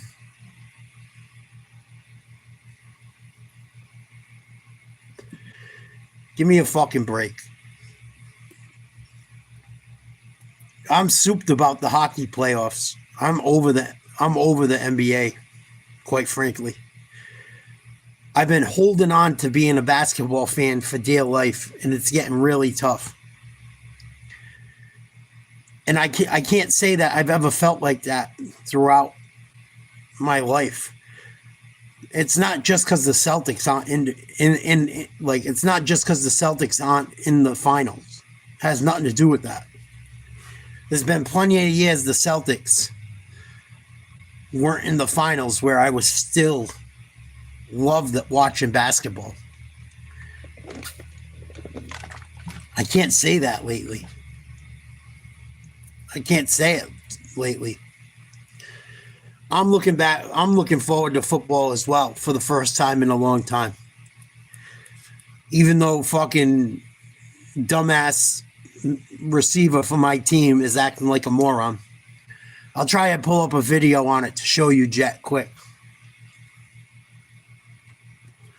Stupid ass fucking Diggs. I don't know why Mike Vrabel wanted that dude. I don't know why Mike Vrabel wanted him. I agree. What do you make of the short leash that DeBoer gave Ottinger tonight? Gave up a couple and he pulled them. What'd you think of that?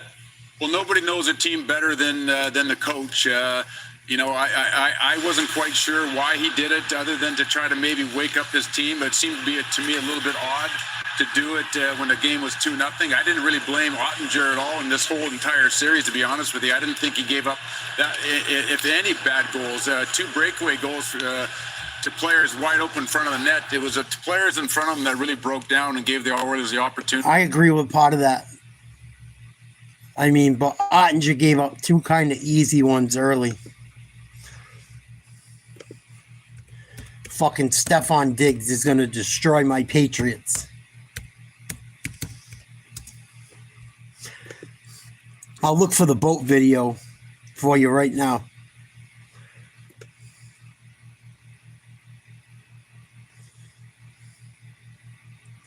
Oh, apparently Cardi B was on the yacht. They didn't show her when I saw the video.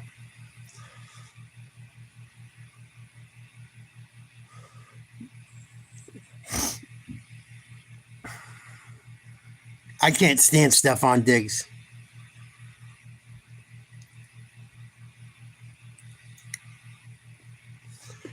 Cannot fucking stand him.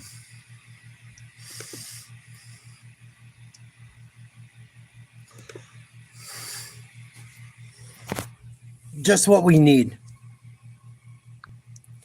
Just what the Patriots fucking need.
Not the guy I want on my team.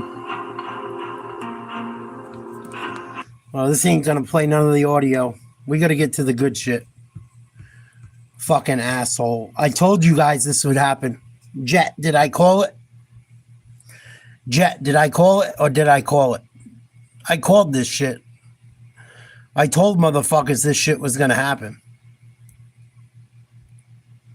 I called this before the Patriots even signed him.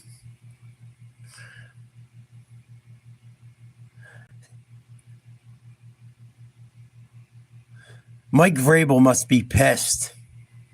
Mike Vrabel must be so fucking pissed.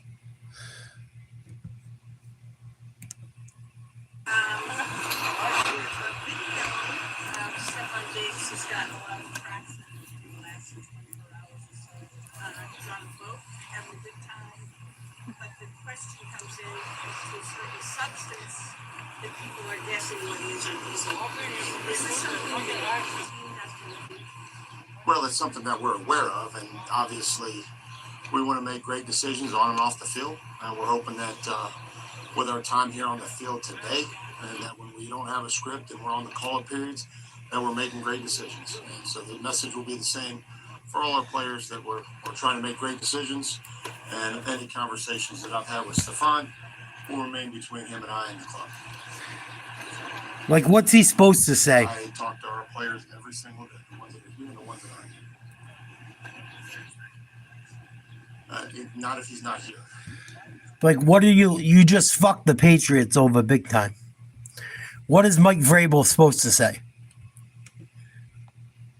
What does he say?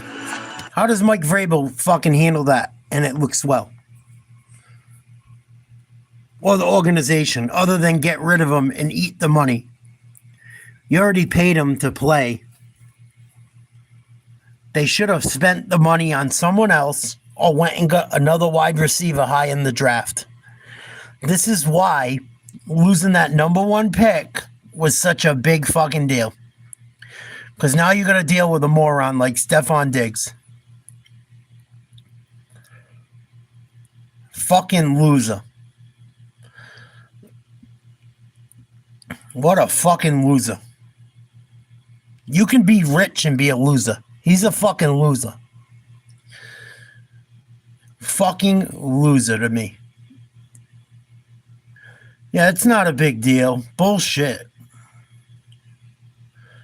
Looks fucking horrible to me. Stefon Diggs, the newly signed receiver with the New England Patriots, is in hot water once again.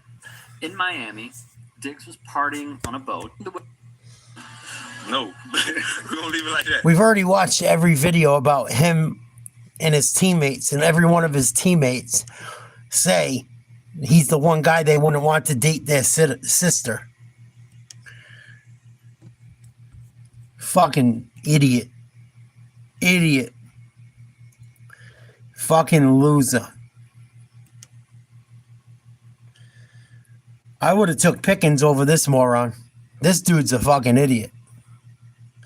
Idiot. Complete idiot. You guys, when he was hanging out with fucking Cardi B while she was pregnant, it was a fucking problem. Before they signed him. I knew this shit was coming.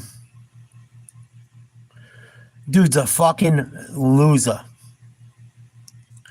I wish I could find a real fucking video that shows what he says.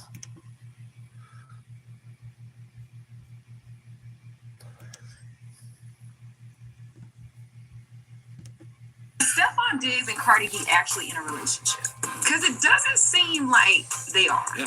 Why? No. Why? Yeah, they walked on the boat, but when they got on the boat, he was in other people's faces. He was asking the other ladies, "What's my name? What's my name?" That's not gonna fly, Rodney. If I'm in a relationship, You such a good, clean Southern / Midwestern wife. Let me tell you what's going on out here in these streets. You hear what I'm saying? Okay. There is a large swath of people who are out here living non-traditional lifestyle relationships. Yeah, bunch of fucking scumbags. If I'm an athlete, I'm doing the Derek Jeter. No phones in my residence, any boats. It's fucking nuts. And now they're breaking off everything.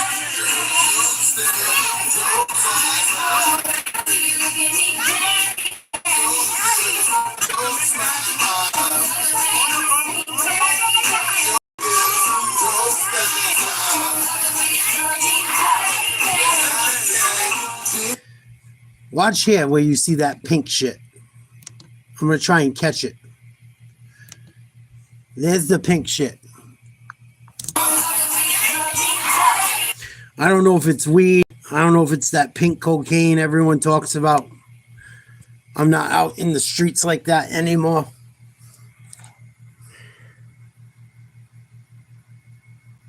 A lot of people think that's that pink cocaine. I don't know if it is or not. Even if it's weed, it's stupid. Keep your shit on the low. You already got enough controversy around you. Just what the Patriots don't need for Drake May. I'm so fucking pissed off about this. I called this shit. I told you, motherfuckers.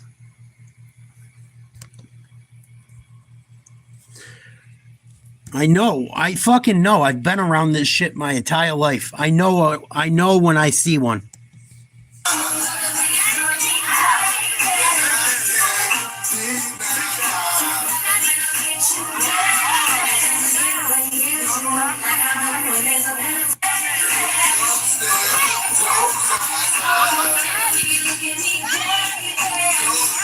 Fucking nuts. I would fucking get rid of him. I'd get rid of him. Fuck him. Get rid of him. We don't need him. We don't need him around Drake May. We don't need him around our young guys. Get rid of that motherfucker. Trade him. Do whatever you got to do. Get rid of him. Why would you want that motherfucker around? Missing OTAs to go fuck around on a boat.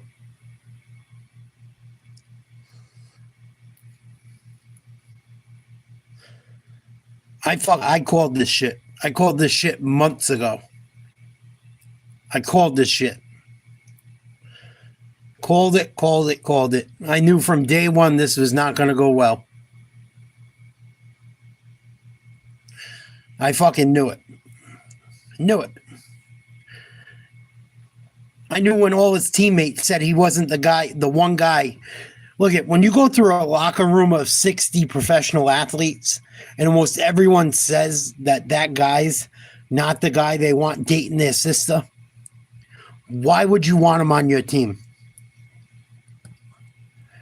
I don't care how good he is. That's a horrible fucking... Obviously, he has character flaws. Obviously, the dude's a fucking retard if you don't want him dating your sister. Everywhere he's been that they've spoken about this and asked that question, they all say, Stephon Diggs is the one guy we don't want dating our sister. Fucking nuts.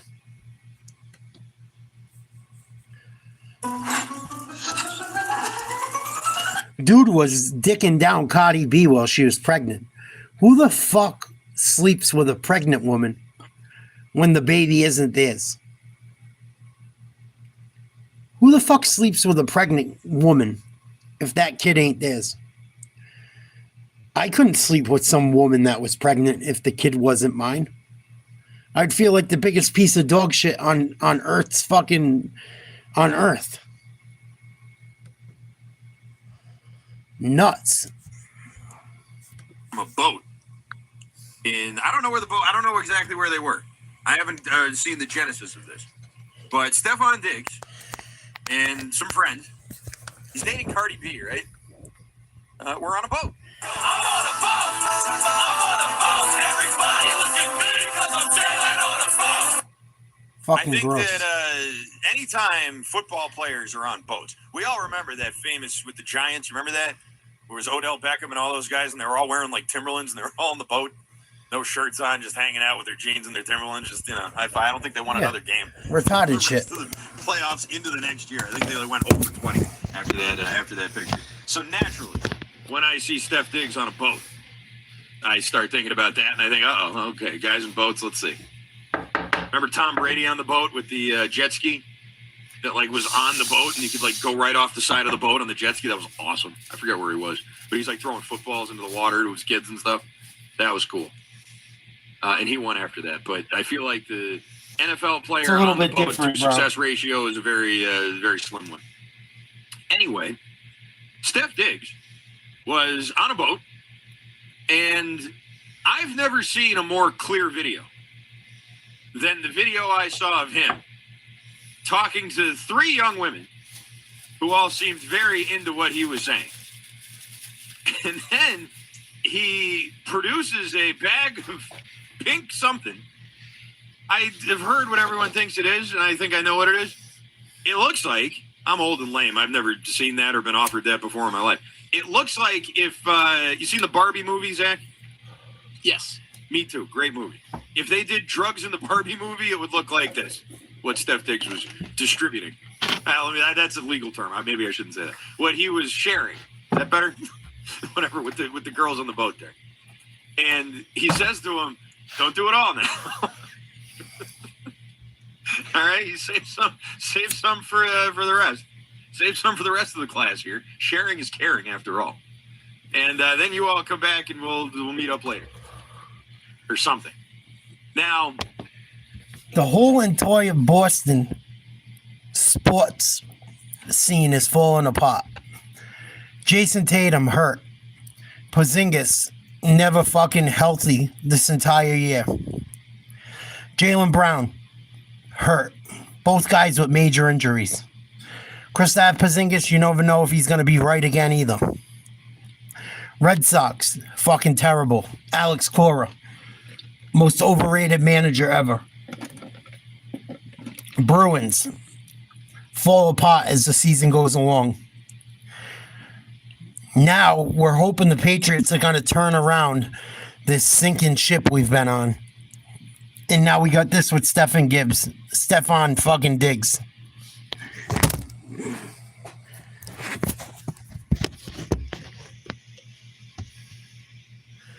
Fucking Boston sports fans are in for a rude awakening. All you guys that talk shit for years that were Boston sports fans that act like that don't know what it's like to be bad, get fucking ready. Get fucking ready. You're going to come back down to my world growing up. It's coming. I guess Cardi B was on the boat too. There's another video, and there's girls dancing around and stuff. And Cardi B's there too, and they're dating. So clearly, whatever. Worst 6 months in Boston sports, maybe ever. Recently, one of the worst 6 months in Boston sports history has just occurred. What was happening there seemed all above board. No pun intended. But Mike Vrabel was asked about it today. About this video that's emerged of Steph Diggs and his Barbie drugs, or whatever they are, allegedly. And here's what Mike Vrabel said. We want to make great decisions on and off the field. And we're hoping that with our time here on the field today, and that when we don't have a script and we're on the call-up periods, that we're making great decisions. Yeah, but Miami's won in other sports. Miami's won basketball. Miami has won in other things. And so the I'm message talking about the culture across the board. will be the same for all our players, that we're trying to make great decisions, and any conversations that I've had with Stefan will remain between him and I and the club. Okay. Sounds like things are off to a smashing start here with your new stud wide receiver, doesn't it, Steph Diggs? Ugh. We all want to make great choices. Yeah, I'd say so. By the way, where is Steph Diggs? Anyone seen him? Nope, not here. Okay, great. Yeah. I guess he was there last week. There was a bit of a back and forth. I think it was Karen asking the question. Karen Garigian. I knew when I saw Stefan Diggs at the Knicks game with a Knicks jersey on. I knew before this. I've already talked about Stefan Diggs because I knew New England was looking into him. I've done plenty. I did a whole fucking podcast on Stefan Diggs, or a portion of a whole podcast. How much of a fucking issue he was going to be wherever he went. And sure as shit, he goes to my fucking Patriots. Sure as fucking shit.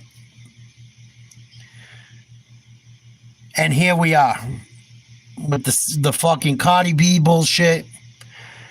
Now the fucking pink cocaine bullshit. A week after fucking leaving the Knicks game and all Knicks merchandise. New Englanders don't like that shit, man. I don't care if your girlfriend's from fucking New York or not. You're supposed to be repping the Celtics. You're a Patriot. I wonder if Stephon Diggs is even going to play it down for the Patriots. If I would look into that fucking contract, and if we can fucking get rid of him, even if it costs us a couple million, get him the fuck out of here ASAP. The last thing on this dude's mind is playing football. Yeah, that's right. Okay, so she was like, well, he was here last week, right? And so how's he coming along? How's his progression and, coming back from the injury? And Vrabel's like, yeah, if he's here, we'll coach him. And it's like, well, wait, was he here or was he not here? What are you doing, was he here Vrabel? last week or not? How's the rehab coming? How's anything going? Don't look like it's going too good. So you don't have to be there. But was he there last week and then told everybody, hey, I'm going on a boat trip with a bunch of girls and Cardi B and whatever that Sick, Barbie stuff is. Disgusting. Enjoy complimentary access to Sapphire Lounge by the Club with Chase Sapphire Reserve. I'm fucking disgusted. You don't have the money to start a YouTube channel. You don't have the time to start a YouTube channel. You're not smart enough to start a YouTube channel. You can keep building. So, hold my call. Don't expect to see me next week. Unless you happen to have a Twitter account, then you're going to see a lot of me next week. I swear to God, gross. you know how the kids say, oh, he got caught in 4K? That is the clearest video. You could see every single grain of whatever that stuff was in the bag. It's amazing. It's like the first time I ever watched a baseball game on an HD TV, and it's like, whoa, I can see every blade of grass on this whole screen. That's what you're looking at. It's amazing how clear it was. You could see every single thing, every part of the interaction was all right there. And Diggs didn't seem bothered by the fact that he was being videotaped handing someone something that could be construed as something bad, right? On some He ditty didn't seem shit. bothered by that at all. He seemed very calm and sort of, here you go, ladies. There you go. Have fun. Call me daddy. Like he was handing him like a life jacket to go tubing or something. Like, here you go, It's just very, very nonchalant.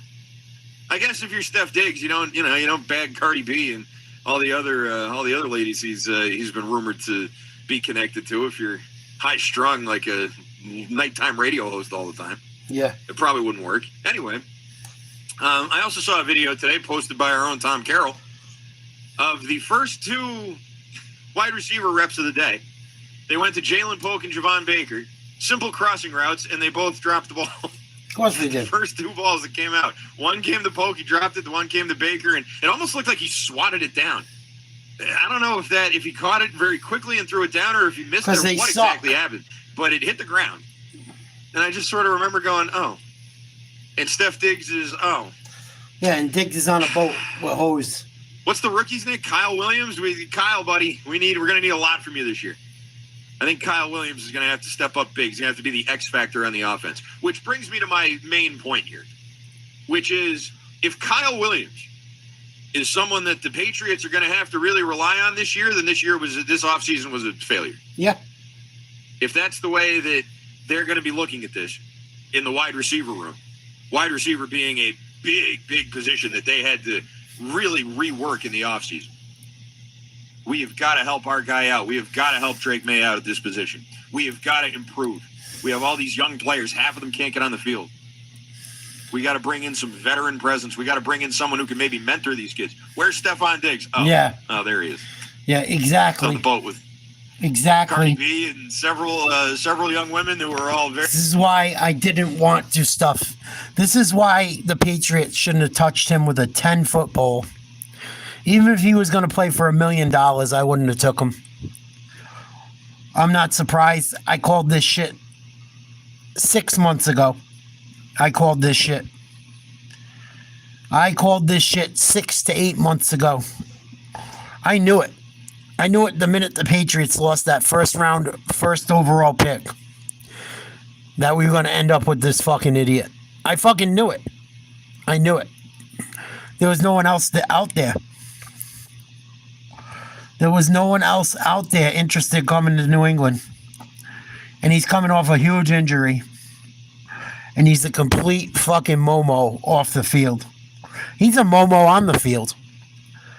He's just been very good over majority of his career. But he's going to fucking destroy his own career And now the Patriots, I believe, are on the hook for like $60 million with this fucking moron. Fucking black fatigue like a motherfucker with this dude.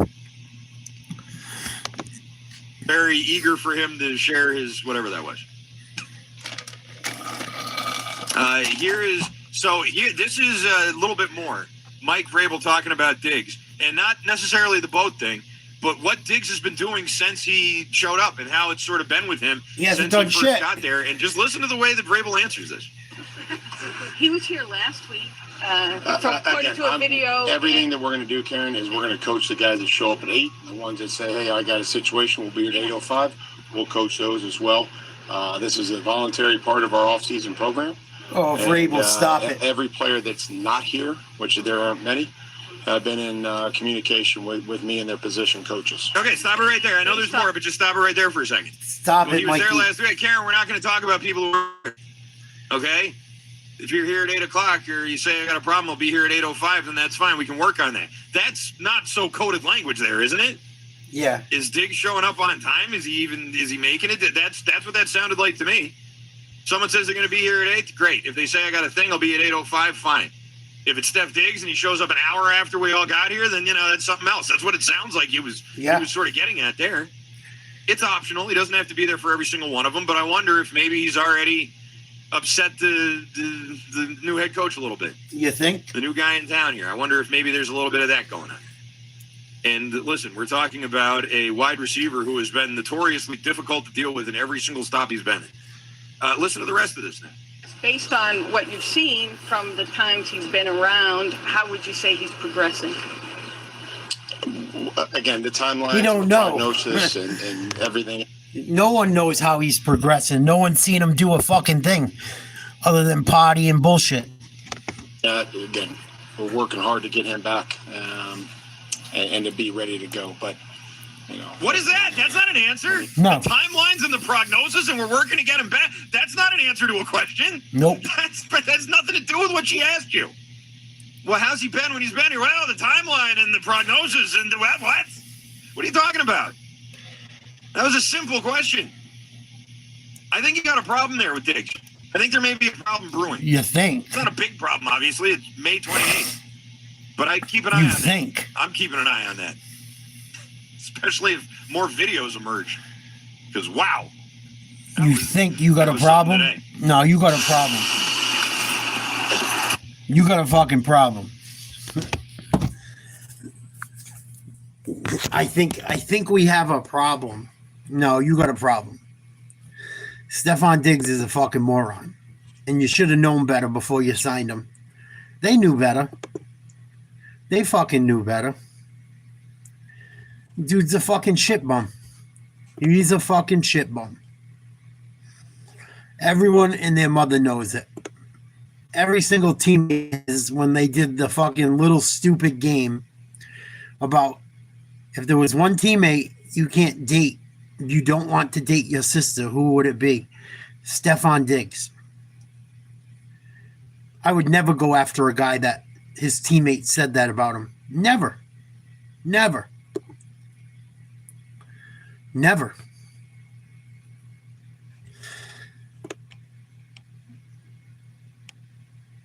Fucking.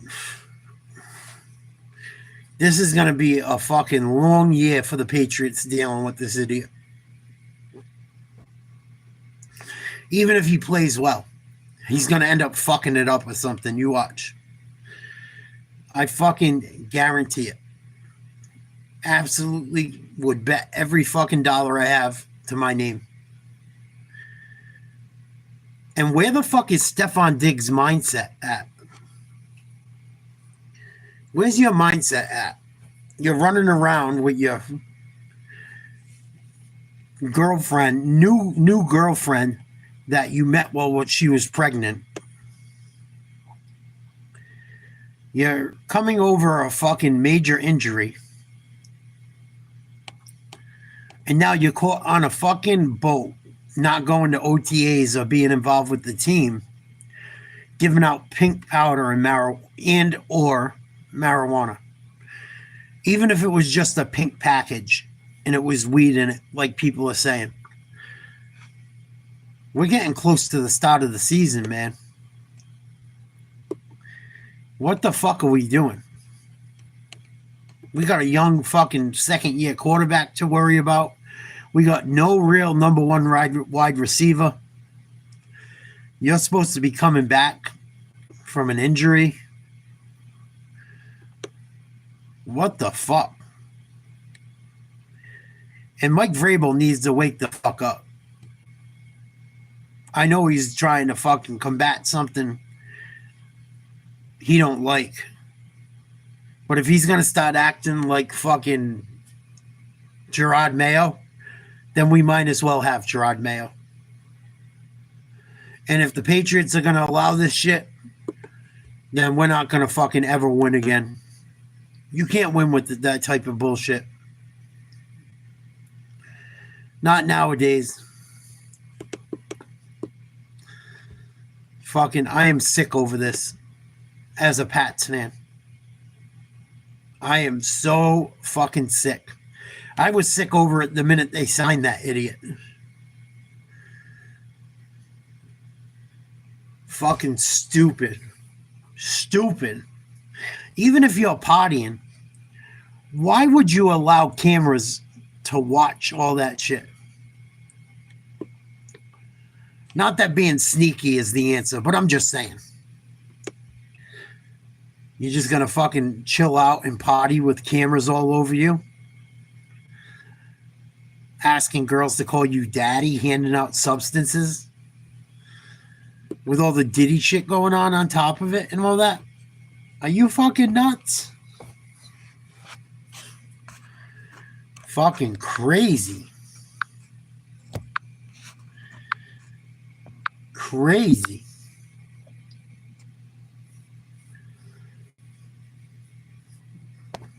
Fucking makes me sick. Makes me fucking sick. He's already getting away with that shit. What do you think is going to happen during the... It's over. Over. Horrible, horrible fucking thing for the Patriots.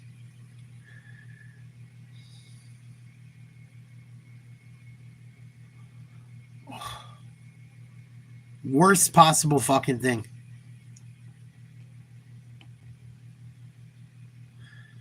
I seen it coming. Seen it coming. Seen that shit coming. Dumb motherfucker. Maybe it's the Patriot way. Look at Belichick with that young broad. They're cool with it. Robert Kraft getting stroked off at rubbing tugs. They're cool with it. Maybe the Patriot way is a fucked up way. It disgusts me. I'm going to call it a night. It's almost midnight here. I'll catch you guys tomorrow. Peace.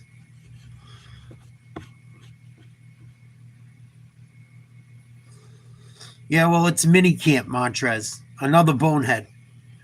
It's fucking practice. Come on. I talk to young people all the time about this shit. We're just talking about practice.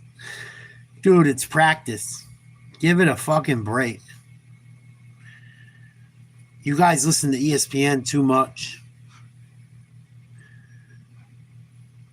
Fucking stupid.